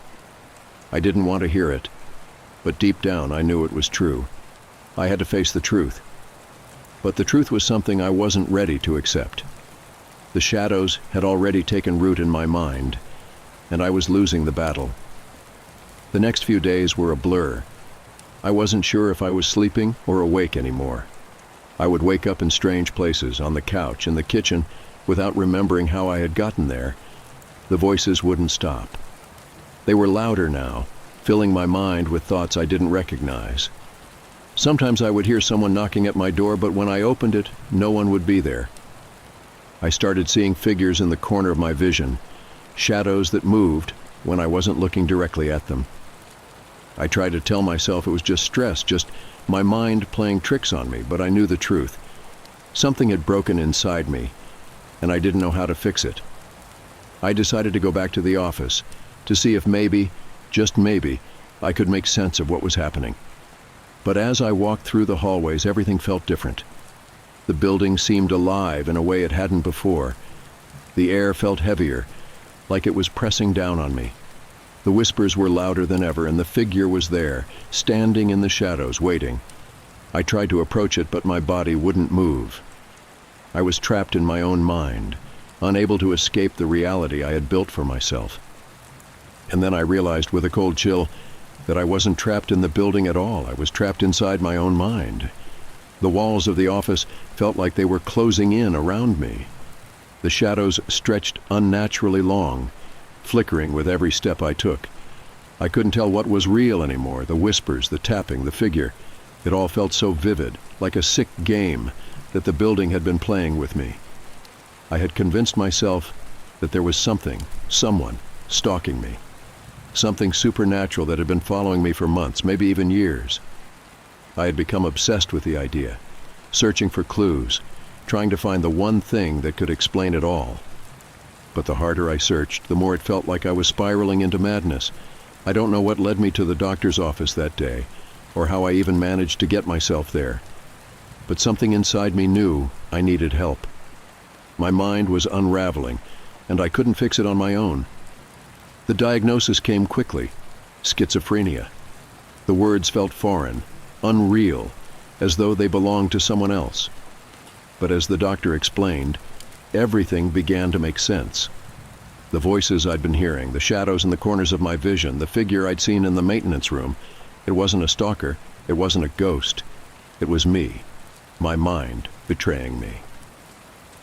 The doctor spoke in a calm, reassuring voice. Schizophrenia is a chronic condition. It causes people to experience hallucinations, things that aren't really there, sounds that aren't real. It's not uncommon for those with schizophrenia to feel as though they're being watched, or even followed by unseen forces. I was in shock. I wanted to deny it. But deep down, I knew it was true. Everything I had experienced, everything that had plagued me for months, was a result of my mind, my fractured mind, playing tricks on me. It wasn't a ghost and it wasn't a stalker. It was a part of me, something I couldn't control. I had always prided myself on being strong, on not letting fear take hold. But now, I saw the truth. I had been fighting an enemy within myself, and I had lost. The doctor suggested therapy, medication, and taking time off work. But the idea of stopping, of confronting the reality of what was happening to me, terrified me. How had I gotten here? How had I ended up in this place where I couldn't trust my own senses? I kept thinking back to my childhood, trying to remember if there had been signs earlier on. Had something happened back then? I couldn't pinpoint it, but there were fragments of memories, strange flashes of my younger self, moments when I'd felt disconnected from reality, when I'd seen things that weren't there, heard voices that no one else could hear. I thought it was just imagination, just a phase that I would grow out of, but I hadn't. The doctor asked me about my family history. I didn't have much to go on. My parents weren't really involved in my life, and I never knew much about their past. But the more I thought about it, the more I realized something. When I was young, I'd been in a car accident. It wasn't a major one, but I had hit my head pretty hard. The doctors had said it was just a concussion, that there was no lasting damage. But what if that was the trigger? What if that moment, that injury, had set something off in my brain? It was the only thing that made sense, the only thing that could explain the gradual descent into madness that I had experienced over the years. I walked out of the doctor's office in a daze. The weight of the diagnosis hung heavy on my chest, and the streets felt strange beneath my feet. The world looked different now, like a distorted reflection in a broken mirror. I felt like I was standing on the edge of a cliff, unsure of what would happen if I took another step. I wanted to go back to my apartment, to curl up in bed, and pretend like none of this was real. But I knew I couldn't. I had to face it. I had to face myself. As the days went by, the hallucinations didn't stop. But now, I understood what they were. I understood that the figure in the dark coat, the tapping, the whispers, none of it had been real. It had all been a manifestation of my mind, a product of my illness. I tried to accept it, tried to make peace with it, but it wasn't easy. I had spent so long convincing myself that something supernatural was happening to me, that I had been stalked or haunted by some unseen force. It was easier to believe in ghosts than in the terrifying reality that I was the one who had been chasing shadows all along. A few weeks later, I received a call from HR. They had heard about my diagnosis, and while they expressed concern, they offered me the opportunity to take a leave of absence. It was clear they didn't want to fire me, but they also didn't know how to handle the situation. I appreciated their offer, but I knew it was time for me to leave for good. I couldn't stay in that building, in that city, any longer. The place that had once felt so familiar had become a prison for my mind, a place where I had been trapped by my own delusions. I packed up my things and left without a word. I didn't tell anyone where I was going. I didn't want to face the reality of what I had become. But as I drove away, I knew it was the right decision. I couldn't keep running from the truth. It wasn't a supernatural force that had been watching me. It wasn't some dark entity following my every move. It was me all along. And the hardest part was realizing that the only way to escape was to confront the very thing I had been trying to outrun, myself. There were 5 of us, 5 friends who had once been inseparable but over the years had drifted apart, each of us pulled in different directions by work, relationships, or just life in general. The plan seemed simple enough. A weekend camping trip in an isolated forest, far from everything, no phones, no distractions, just the fire, the stars, and the hope of reconnecting. It was Ethan who brought it up first. Ethan, the one who used to be the glue that held us all together. He'd been the one to organize our little gatherings in the past, even when it seemed like no one else could be bothered. This time, though, it was different. His message in the group chat was casual, almost nostalgic. How about we do something crazy? Go camping. We all need a break. At first it seemed like a bad idea, but then we all agreed. The thought of getting away from the noise of daily life was appealing, even if the idea of spending a weekend in the middle of nowhere made me uneasy. There was Jamie, always the practical one, the one who kept track of everyone's schedules and made sure things got done. She had been Ethan's best friend since childhood, and even though they'd grown apart over the years, I could tell that he still held a special place in her life. When she agreed to the trip, I figured it was because she needed a break just as much as the rest of us. Her job had been stressing her out, and her recent breakup hadn't helped. She seemed eager to get away from everything. Then there was Tom. He was the jokester, the one who could lighten any mood. Tom always had something sarcastic to say, always made everyone laugh. I used to love how he could always crack a joke even in the most awkward situations. But lately, I noticed that even his jokes seemed hollow, like he was trying too hard to keep the group's energy up. He had just started a new job, and I could tell he was struggling. He didn't say much about it, but the trip seemed like his way of trying to reset. Sarah was the quiet one. She never said much, but she always noticed everything. She was the observer of the group, the one who seemed to see things we didn't. I'd always admired her sensitivity, but I could never tell if it was a gift or a curse. She hadn't been in touch much over the past few months, but I was glad to hear that she was coming along. I guess we all had our reasons for wanting to leave the world behind, even if none of us spoke them aloud. And then there was Ryan. Ryan was the one who never really fit in, the one who always seemed off. He wasn't the type to open up, even though we had known him for years. There was always something about him, something cold and detached. He'd been part of our group since high school, but even then, I could never put my finger on what it was about him that made me uneasy. He was quiet, so quiet that sometimes I forgot he was even there.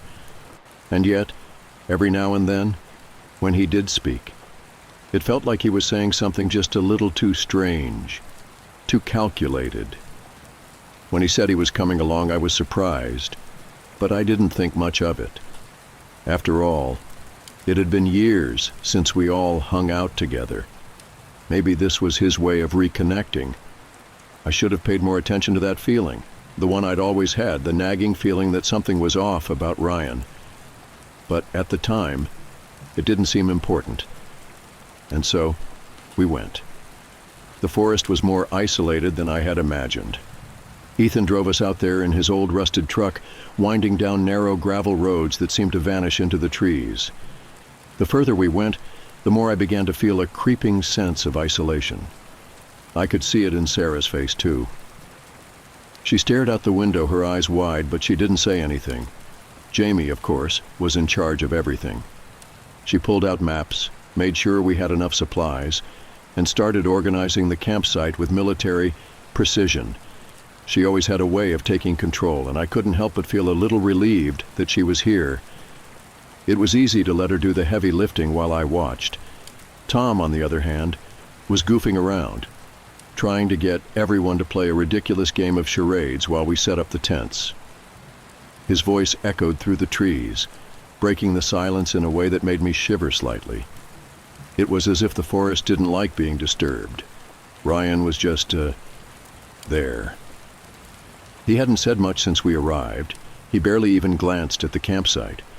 He was standing a few yards away, leaning against a tree, looking off into the distance. He had a strange intensity about him, something that made me wonder if he was really present or if his mind was somewhere else entirely. I tried to shake off the feeling, telling myself I was being paranoid. Ryan had always been like this, quiet, distant. Maybe that was just who he was. But I couldn't ignore the prickling on the back of my neck. Something was wrong. By the time night fell, the forest felt even more suffocating. We had gathered around the campfire, its flickering light casting strange shadows on our faces. The air was still, thick with the smell of pine and damp earth.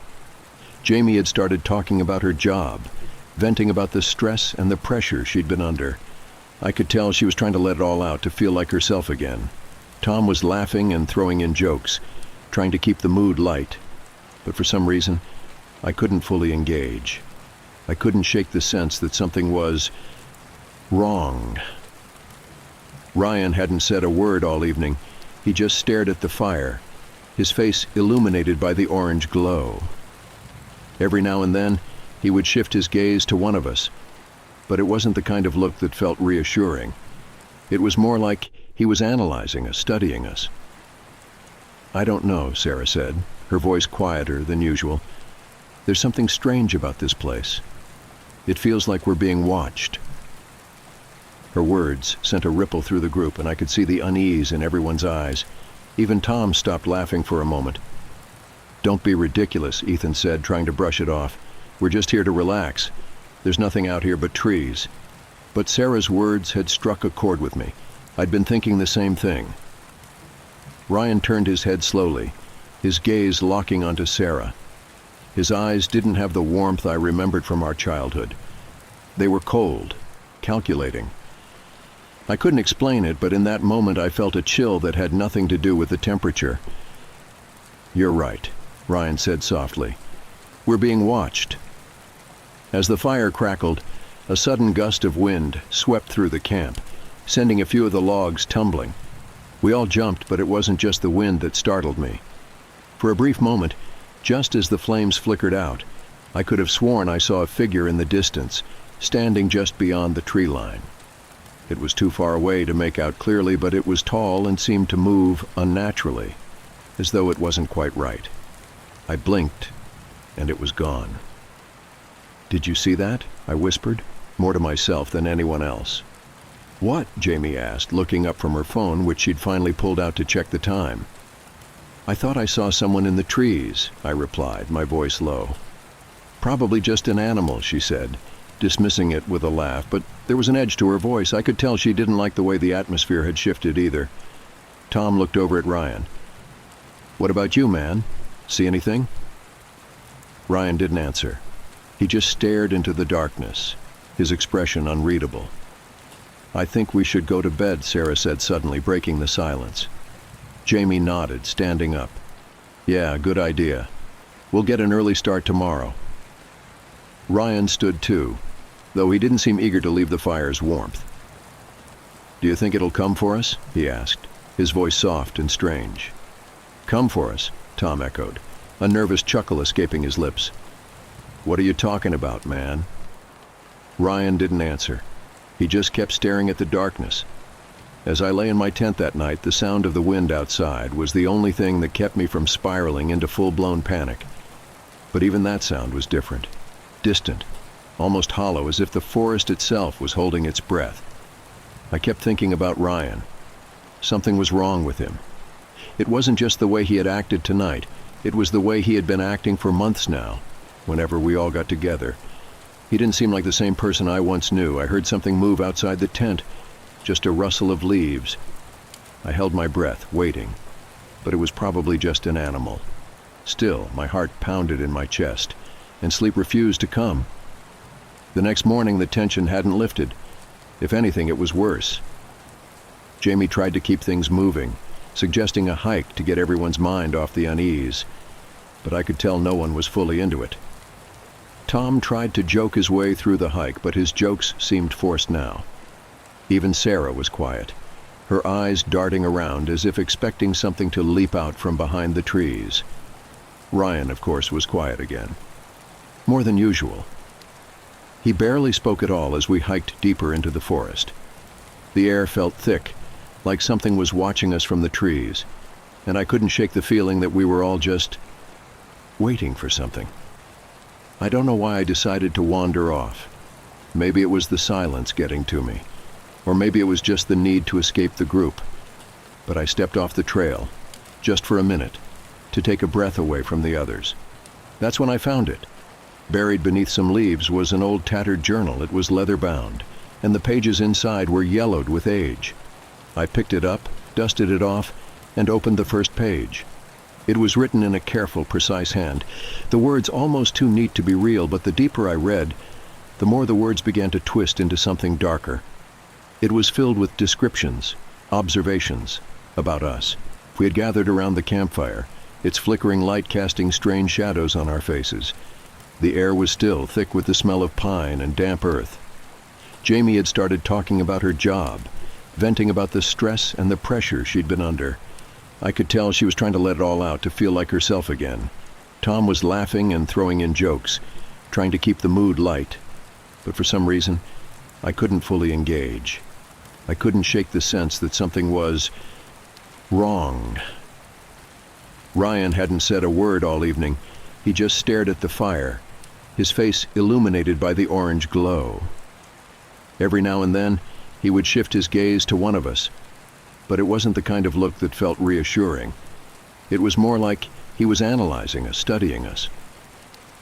"I don't know," Sarah said, her voice quieter than usual. "There's something strange about this place. It feels like we're being watched." Her words sent a ripple through the group, and I could see the unease in everyone's eyes. Even Tom stopped laughing for a moment. "Don't be ridiculous," Ethan said, trying to brush it off. "We're just here to relax. There's nothing out here but trees." But Sarah's words had struck a chord with me. I'd been thinking the same thing. Ryan turned his head slowly, his gaze locking onto Sarah. His eyes didn't have the warmth I remembered from our childhood. They were cold, calculating. I couldn't explain it, but in that moment I felt a chill that had nothing to do with the temperature. "You're right," Ryan said softly. "We're being watched." As the fire crackled, a sudden gust of wind swept through the camp, sending a few of the logs tumbling. We all jumped, but it wasn't just the wind that startled me. For a brief moment, just as the flames flickered out, I could have sworn I saw a figure in the distance, standing just beyond the tree line. It was too far away to make out clearly, but it was tall and seemed to move unnaturally, as though it wasn't quite right. I blinked, and it was gone. "Did you see that?" I whispered, more to myself than anyone else. "What?" Jamie asked, looking up from her phone, which she'd finally pulled out to check the time. "I thought I saw someone in the trees," I replied, my voice low.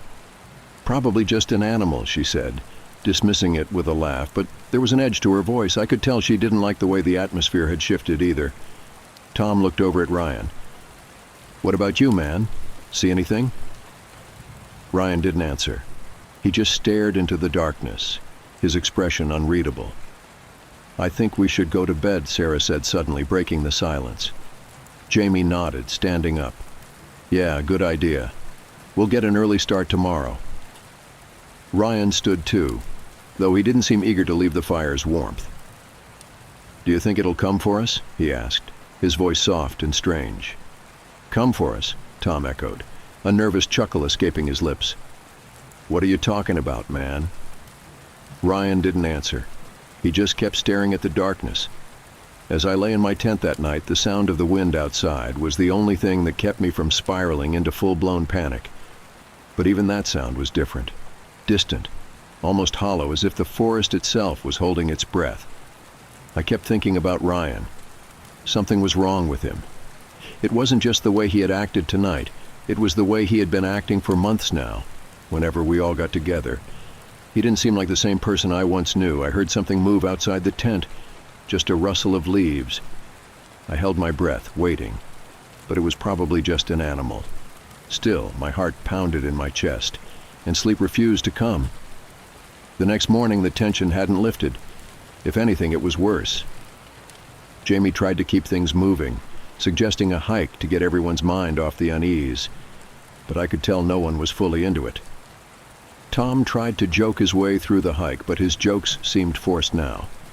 Even Sarah was quiet, her eyes darting around as if expecting something to leap out from behind the trees. Ryan, of course, was quiet again. More than usual. He barely spoke at all as we hiked deeper into the forest. The air felt thick, like something was watching us from the trees, and I couldn't shake the feeling that we were all just waiting for something. I don't know why I decided to wander off. Maybe it was the silence getting to me, or maybe it was just the need to escape the group. But I stepped off the trail, just for a minute, to take a breath away from the others. That's when I found it. Buried beneath some leaves was an old tattered journal. It was leather-bound, and the pages inside were yellowed with age. I picked it up, dusted it off, and opened the first page. It was written in a careful, precise hand, the words almost too neat to be real, but the deeper I read, the more the words began to twist into something darker. It was filled with descriptions, observations, about us. Tom slammed on the gas and we sped off into the forest, the tires screeching as we tore down the narrow path. We didn't look back. I couldn't. The only thing that mattered was getting away. We made it. Somehow, we made it. We found service far enough down the road, and I called the police, but by the time they arrived, the campsite was empty. Ryan was gone. No trace of him. No evidence of what had happened. Nothing but the ashes of the fire we'd left behind. The police questioned us, but we didn't know what to tell them. How do you explain what we'd seen? How do you tell them about the man who was never really a man? The monster who had been walking among us for years? When they left, we drove back to the city in silence. I could feel the weight of the journal in my bag, but I didn't want to open it again. Not now, not ever. We were safe, but I couldn't shake the feeling that Ryan was still out there, waiting, watching, waiting for the right moment to strike again. Because in the end, I realized something. He had always been in control. He had always been one step ahead of us. And now I couldn't help but wonder, had we really escaped? Or had he just let us go? I had never spent a night alone before, not completely alone. Sure, my parents had left me home while they ran errands or went out to dinner, but this was different. This was 3 whole nights by myself. I was 13 at the time, old enough to stay home without a babysitter, but still young enough that the idea of being alone for that long made me uneasy. I didn't tell my parents that, though. I wanted to prove I could handle it. They were going out of town for a wedding. One of my dad's old college friends was getting married in another state. They'd booked a hotel, packed their bags, and told me I was responsible enough to stay home this time. "You'll be fine," Mom had said, kissing the top of my head before leaving. "You're mature for your age. Just call us if you need anything." I had nodded, forcing a smile. I didn't want them to think I was nervous, but I was. Not because I was scared of the dark or sleeping alone, but because something about the house felt different without them, too quiet, too empty. The first night was fine. I ordered pizza, played video games, and kept all the lights on like some little kid afraid of monsters. By midnight, I'd convinced myself I was being stupid. It was just a house, my house, the same one I'd lived in my whole life. Nothing had changed. At least that's what I thought. But when I woke up the next morning, the back door was unlocked. At first, I told myself I had just forgotten to lock the door. Maybe I had gone out back the night before and didn't remember. Maybe I hadn't pulled the handle hard enough, and the wind had pushed it open a little. That had to be it. Still, I felt uneasy as I locked it again, double-checking it this time. Something about waking up to an unlocked door just felt wrong. That day dragged by slowly. I spent most of it watching TV, trying to keep myself distracted. But every so often, my mind would wander back to the door. Had it really been me? Or had someone else, something else, been in the house? By the time the sun set, I was exhausted from overthinking. I decided to call it an early night, but as I was brushing my teeth, staring at my reflection in the bathroom mirror, a memory crept back into my mind. Something I hadn't thought about until now. I had seen a man outside a few nights before my parents left. I had been taking the trash out when I saw him. It was late, probably around 10 p.m., and the neighborhood was quiet. Our street wasn't busy at night, just a row of houses with long driveways and darkened windows. As I dragged the trash bin to the curb, I spotted him standing at the corner. A man. Too far away to see clearly, but something about him made me pause. He wasn't walking like a normal person heading somewhere. He was just standing there, still, watching. I remembered feeling uneasy, but I'd shaken it off. Just some guy out for a walk. But then the next night, he was there again. Same spot, same stillness. I had only glanced at him that time, hurrying back inside. Told myself I was imagining things, and then just like that, I had forgotten about him. Until now. Until I woke up in an empty house and found the back door unlocked. I stood in the bathroom, toothbrush still in my mouth, staring at my own reflection. The more I thought about it, the more I knew that man hadn't just been some random person. He had been watching. And now, with my parents gone and me here alone, something didn't feel right. I tried to shake it off, rinsing my mouth and turning off the light. Just my imagination. That's all. I was psyching myself out. But as I walked down the hall toward my bedroom, my foot squelched against the tile. I froze. Slowly, I looked down. A wet footprint. Right in the middle of the hallway. I swallowed hard. Maybe I had spilled something earlier. Maybe I had walked inside with wet shoes and didn't realize it. But then I saw another. And another. A trail of damp, muddy footprints leading from the back door, which I had locked this morning, through the kitchen and into the living room. My stomach twisted. I followed them carefully, my breathing shallow. The prints were spaced apart heel to toe, like someone had walked through my house, barefoot, leaving a silent trail behind. I reached the living room and stopped. The footprints ended at the couch, like someone had stood there, watching, and then what? Where did they go? My skin prickled. I turned slowly, scanning the dimly lit room. The windows were locked. The front door was shut. No other footprints leading away. Whoever left them never left. I was still not alone. My throat felt tight.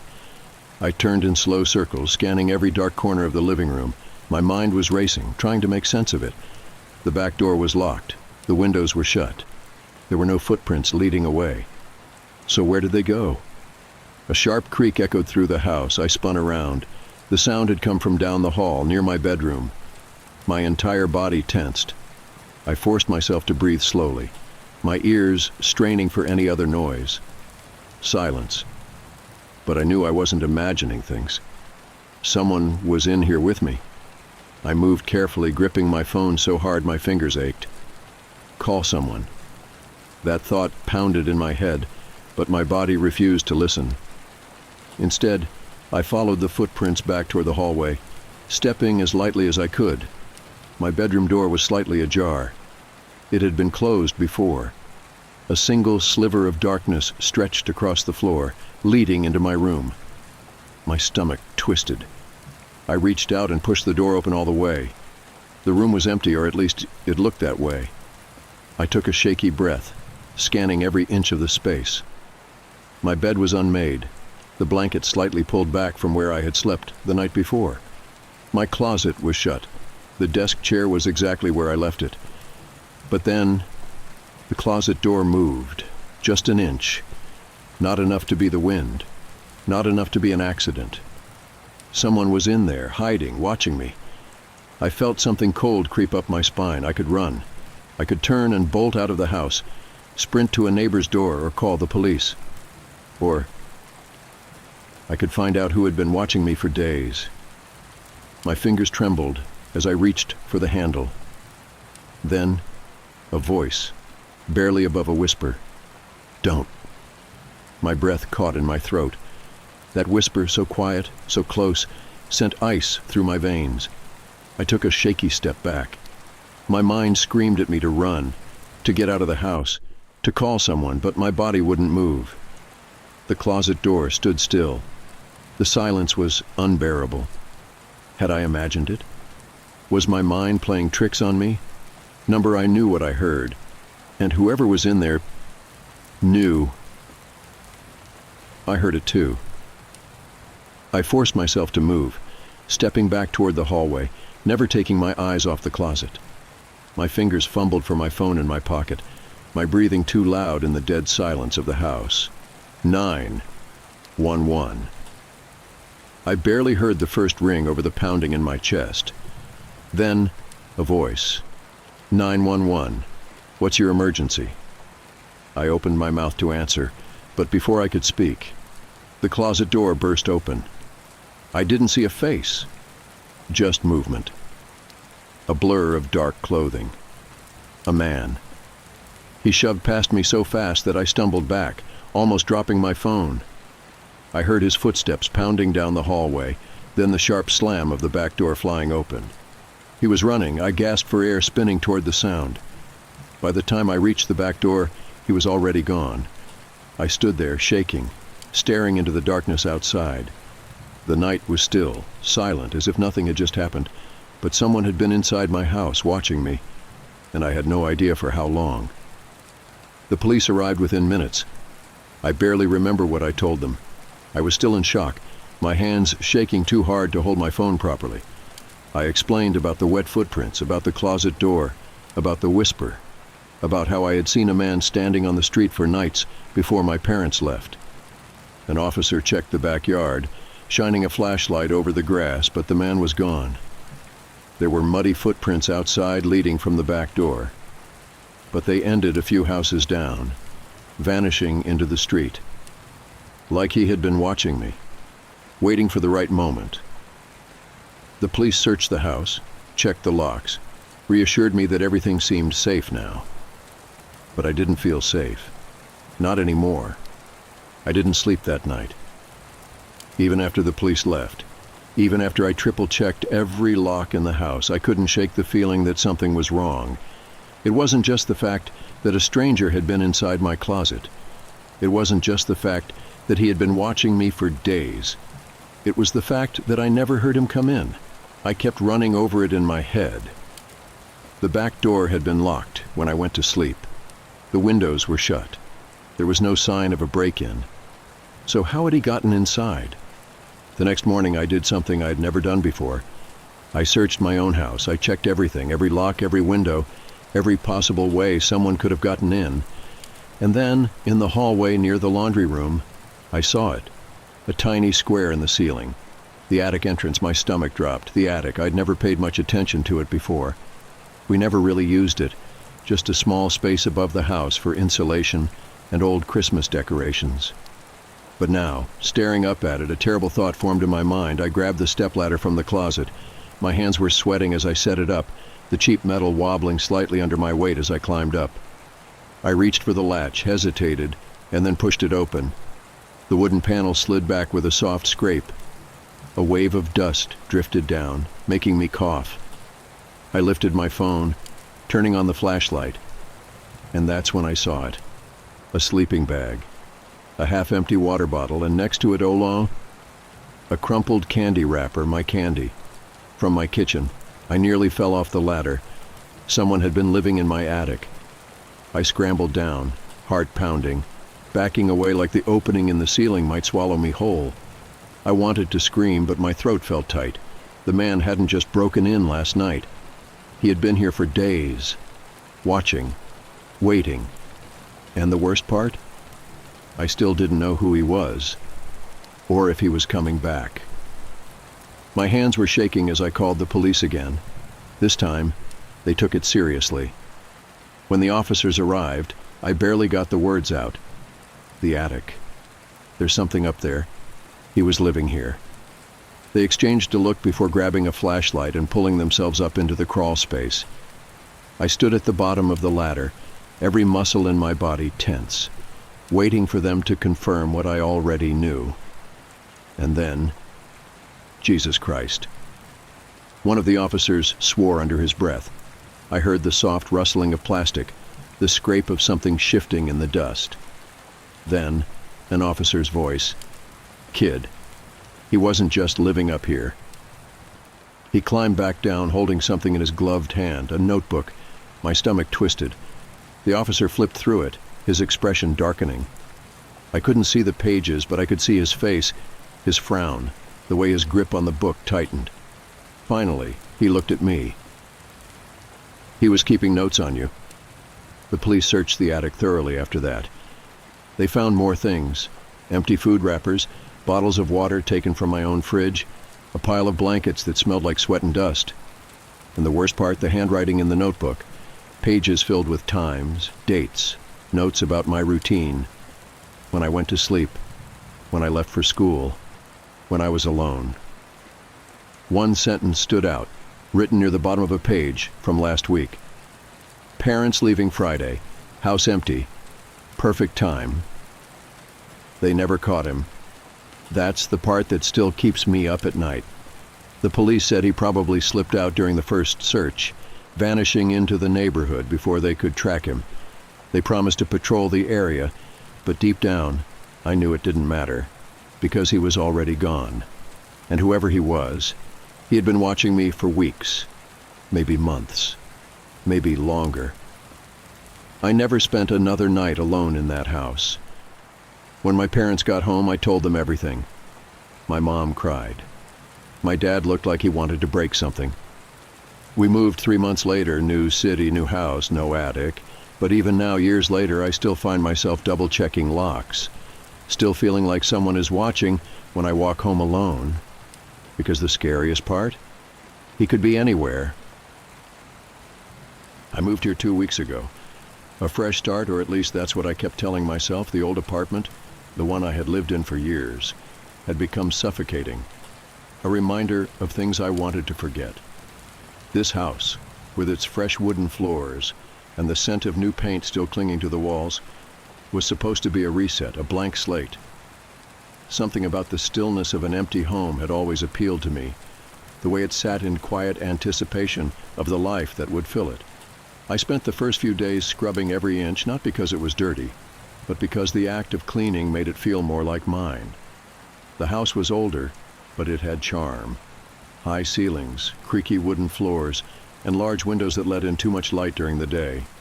At night, though, the glass turned into black mirrors, reflecting only the dim glow of the streetlights outside. The air smelled of sawdust and varnish, a reminder that the renovations had only just been completed before I moved in. Everything felt crisp, new. For the first time in a long while, I felt like I could breathe again. But it didn't take long before things started to feel off.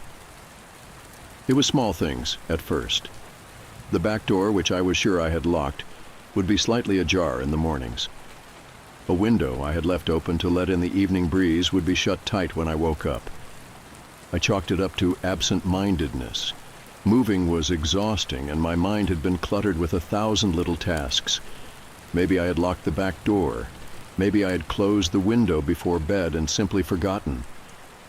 Then the noises started. It wasn't the usual sounds of an old house settling, Those random pops and creaks that could be explained away by temperature changes.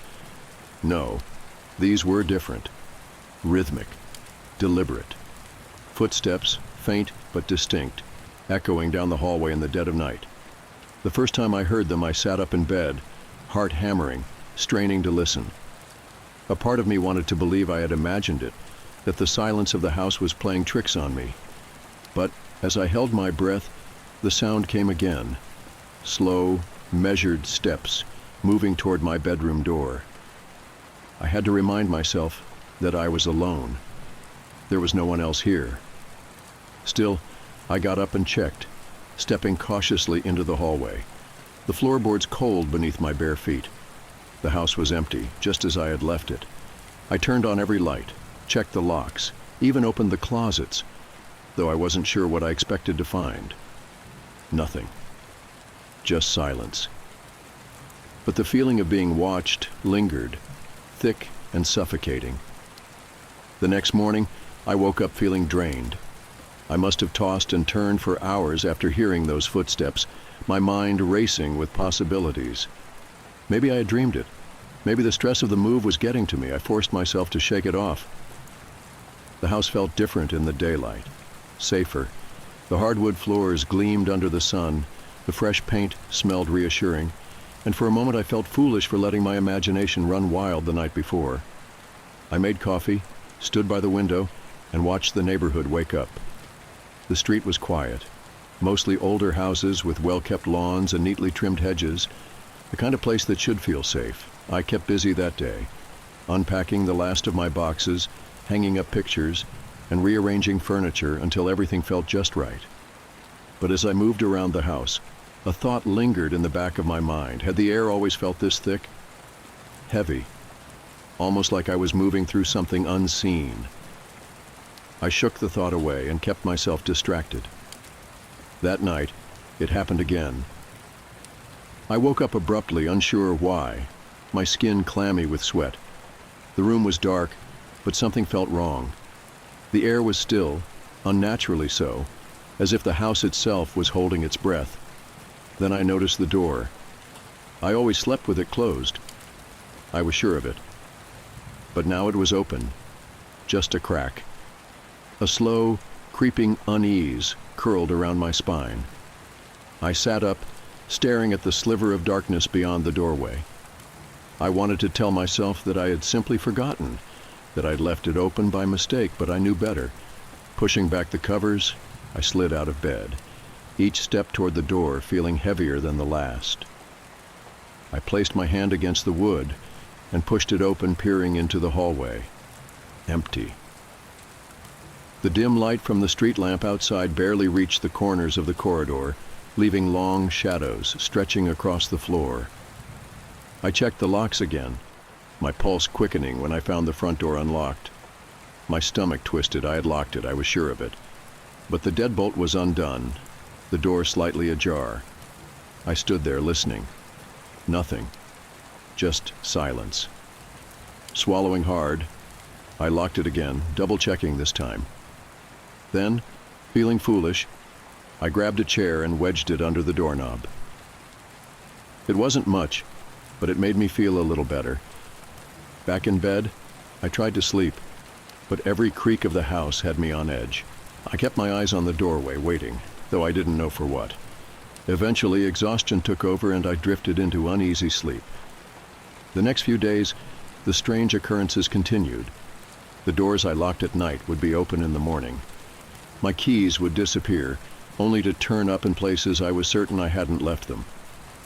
The lights in the hallway flickered, even though the bulbs were brand new. And then the worst of it.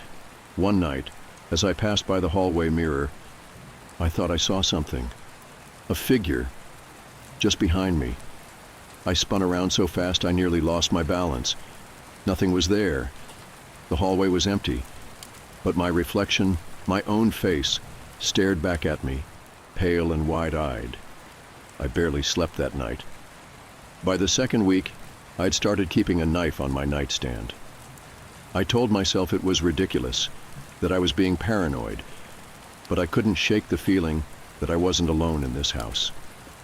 Then, One night, I woke up to a sound I couldn't ignore. A slow, deliberate knock, not at the front door, from inside the house. I froze.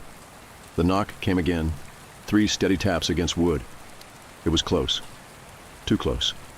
Then I realized it was coming from inside my closet. I held my breath, every muscle in my body going rigid.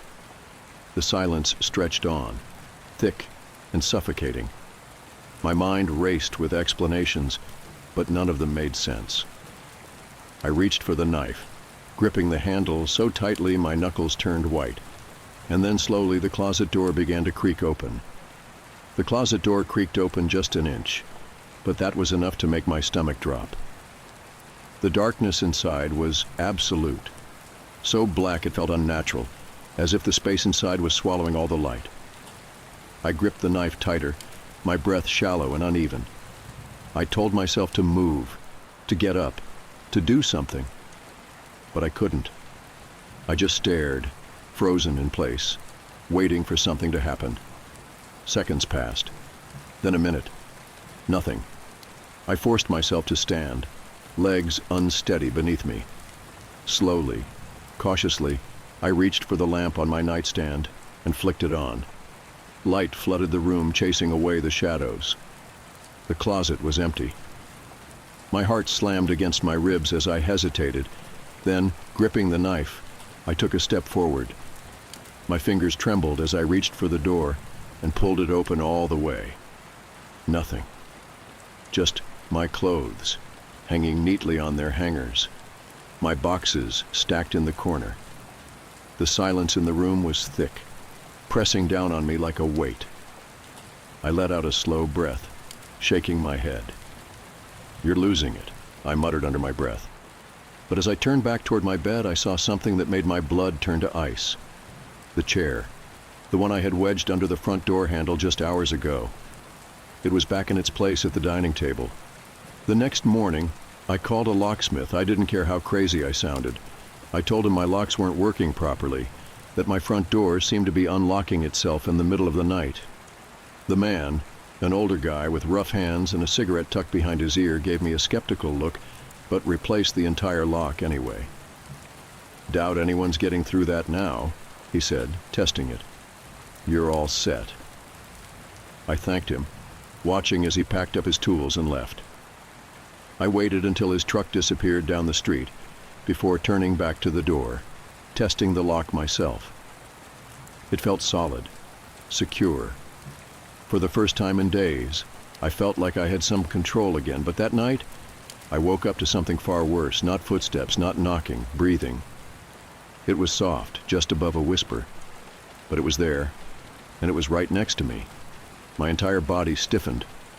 I lay frozen in bed, too afraid to turn my head. The sound was steady, inhale, exhale, deep and slow, like someone was lying right beside me. The knife was still on my nightstand. I knew it was within reach, but I was too scared to move. Then, just as suddenly as it had started, the breathing stopped. The silence that followed was worse. I stayed like that for what felt like hours, barely daring to blink. Eventually, exhaustion won. When I opened my eyes again, the sun was peeking through the blinds and the house was silent. For a split second, I convinced myself I had imagined it, that it had been nothing but a dream. And then I saw the imprint, the deep, unmistakable indentation on the mattress beside me, as if someone had been lying there, watching me. I didn't sleep the next night. I couldn't. Every time I closed my eyes, I saw it, the imprint beside me, the weight of something unseen pressing into the mattress. I tried convincing myself it was nothing, that maybe I had shifted in my sleep, but I knew better. Something was in this house with me. I spent the entire day searching for an explanation. I checked the security footage from the small camera I'd installed outside my front door a few days ago. I was half expecting to see something, anything on the recordings, a shadow, a figure, movement. But there was nothing, not even me. The footage from the past 2 nights was blank. Not corrupted, not static. Just completely empty, as if I had never stepped outside, as if I hadn't even existed. I stared at the screen, a cold shiver running through me. What the hell was happening? That night, I barricaded the door to my bedroom. Not just the front door. I wasn't taking chances anymore. I dragged my dresser in front of the door, placed the chair under the handle, and even wedged a heavy box in the corner. I double-checked the windows, making sure they were locked. Then, gripping the knife, I sat on the edge of my bed and waited. The house was silent. Too silent. Every muscle in my body was tense, listening for the smallest sound. Hours passed. My eyes burned with exhaustion, but I refused to sleep. Then, at 3:12 a.m., something knocked. Not on the front door. Not from inside the closet. From the other side of the bedroom door. I stopped breathing. 3 knocks. Slow, deliberate. I clutched the knife so hard my fingers ached. The air in the room felt thick, suffocating. Then, just as I was about to stand, something else happened. The doorknob turned, not violently. Not like someone was trying to break in. It was slow, careful, testing. The dresser against the door didn't budge, but I could hear the subtle shift of the wood, the slight strain of pressure against the frame. I forced myself to move, to stand up. Every part of me screamed to stay still, to pretend I hadn't noticed. Then, in the silence, something whispered my name, a soft, rasping voice. So close to the door it sent a wave of cold terror down my spine. And then, a loud bang. The door shook violently, as if something had slammed against it with full force. The whole room trembled, and then nothing. Silence. For minutes I stood there, gripping the knife, heart hammering in my chest. I didn't dare move. I waited, and waited. Then, after what felt like an eternity, I reached for my phone. My hands were shaking as I dialed. 911. What's your emergency? I swallowed hard. Someone's in my house. The dispatcher's voice was calm, too calm. You said someone is inside your house, I forced myself to whisper. Yes, they tried to get into my room. Are you in a safe place? I swallowed hard, glancing at the door. The dresser was still in place, unmoved. I think so. Stay on the line with me. Officers are on their way. I barely heard her. My focus was on the door. I strained to listen, but the house was deathly silent. No footsteps, no breathing, nothing. But I knew. I wasn't alone. The police arrived 13 minutes later. It felt like an eternity. I heard the distant wail of sirens, followed by the unmistakable thud, thud, thud of heavy boots approaching my front door. Then, bang, bang, bang. Police, open up. I scrambled to move the dresser, nearly dropping the knife in my panic. My fingers fumbled with the locks, and when I finally yanked the door open, 2 officers stood there, hands resting near their holsters. Their eyes scanned me quickly. Barefoot, shirt damp with sweat, shaking like a leaf. One of them, a stocky man with sharp eyes, spoke first. You called in a break-in? I nodded frantically. Someone was inside. They tried to open my bedroom door. The second officer, taller and younger, exchanged a glance with his partner. Did you see anyone? I hesitated. No. Did you hear them leave? I shook my head. Stocky officer pulled out a flashlight. Stay here. We'll clear the house. I stood frozen in the hallway as they moved through the rooms, checking every closet, every corner, every possible hiding spot. My heart slammed against my ribs with each passing second. I kept expecting to hear shouting, a scuffle, something. But after 10 minutes they returned. Tall officer shook his head. No signs of forced entry. Everything's locked. Stocky officer crossed his arms. Nothing's missing. No sign that anyone's been inside. I stared at them. But I heard it. The knocking. The door handle moving. Stocky officer's expression was unreadable. Are you sure you weren't dreaming? My stomach twisted. No, I was awake. I was awake. Neither of them looked convinced. You live alone?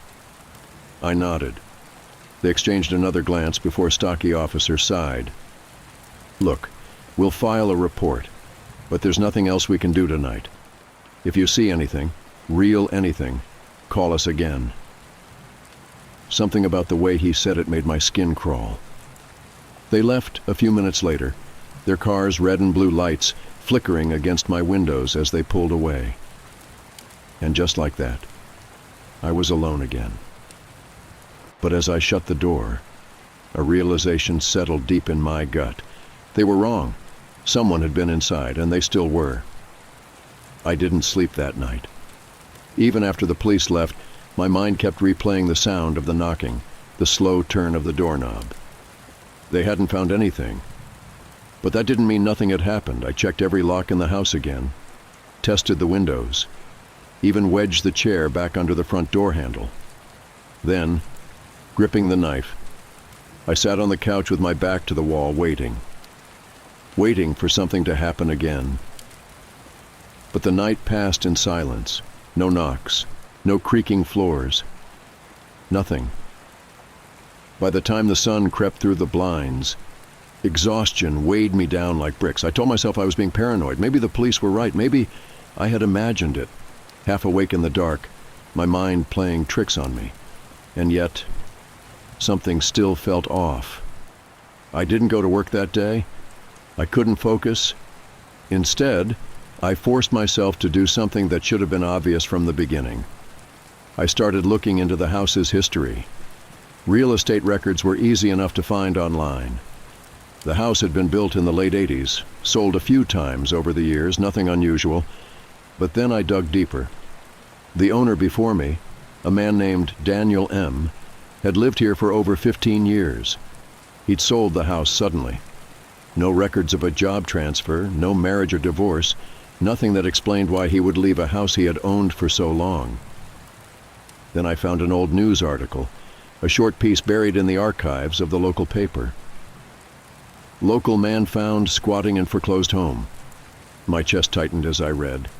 A man, unnamed in the article, had been found living inside the walls of a foreclosed house. The new owners had discovered makeshift bedding and food scraps hidden in the attic and crawl spaces. By the time police arrived, he was gone. There was no record of him being caught. I stared at the screen, my breath coming faster. The house in the article wasn't mine, but it was 3 blocks away. Suddenly the strange things I had brushed off, the doors unlocking, the objects moving, didn't seem so small anymore. I felt sick. Someone had been in my house, and they might still be here. I called the police again. The dispatcher sounded irritated, like she recognized my number. "Sir, you reported this last night. Officers searched the home. They didn't check the walls," I cut in. My voice shook. The crawl spaces, the attic. What if someone's been hiding inside? A long silence. Then, "We'll send someone over." This time I wasn't waiting inside. I stood on the curb, watching as 2 different officers arrived. They were younger, skeptical, but I showed them the article. I told them I heard movement at night, that things weren't where I left them. The taller officer sighed. "All right, we'll take a look."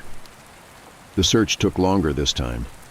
They knocked against the walls, listening for anything hollow. Checked inside every vent, every crawl space. One of them pulled down the attic ladder and climbed up, sweeping his flashlight into the darkness. I stood in the hallway, heart pounding. Then, "Jesus Christ," the officer's voice echoed down from above. I gripped the railing. "What? What is it?" A pause. Then, his voice lower, "You might want to see this." I climbed up, my stomach twisting. The attic was dark, dust swirling in the beam of the flashlight. The officer stood in the corner, pointing at something. A mattress, old filthy, covered in flattened blankets, a few empty water bottles, food wrappers, and a notebook. I picked it up, my hands clammy as I flipped through the pages. Most of it was nonsense. Scribbled words, strange symbols. But then, on one of the last pages, I saw something that made my blood run cold. "He doesn't know I watch him sleep." I dropped the notebook like it burned me. My skin crawled. Whoever had been staying here had been watching me. The officer muttered a curse under his breath. "We'll dust for prints, check security cams in the area. But if this guy's been living here, he's long gone now." I barely heard him. because something was scratching at the back of my brain, something I hadn't let myself consider until now. What if he wasn't just living here? What if he never actually left? The police left after taking photos and dusting for prints. They told me they'd keep an eye on things, but I could tell they weren't convinced this guy would come back. I wasn't so sure. I sat on the couch staring at the front door, every nerve in my body on edge. The notebook was still on the kitchen counter, its pages filled with erratic scribbles. I hadn't touched it since I dropped it, but one sentence kept repeating in my head. He doesn't know I watch him sleep. How many nights had I been completely unaware? How many times had I woken up, stretched, yawned, without realizing someone was inches away, just out of sight? I shivered. It was over now. The police had been through every inch of the house. They found his hideout. He was gone. I was safe.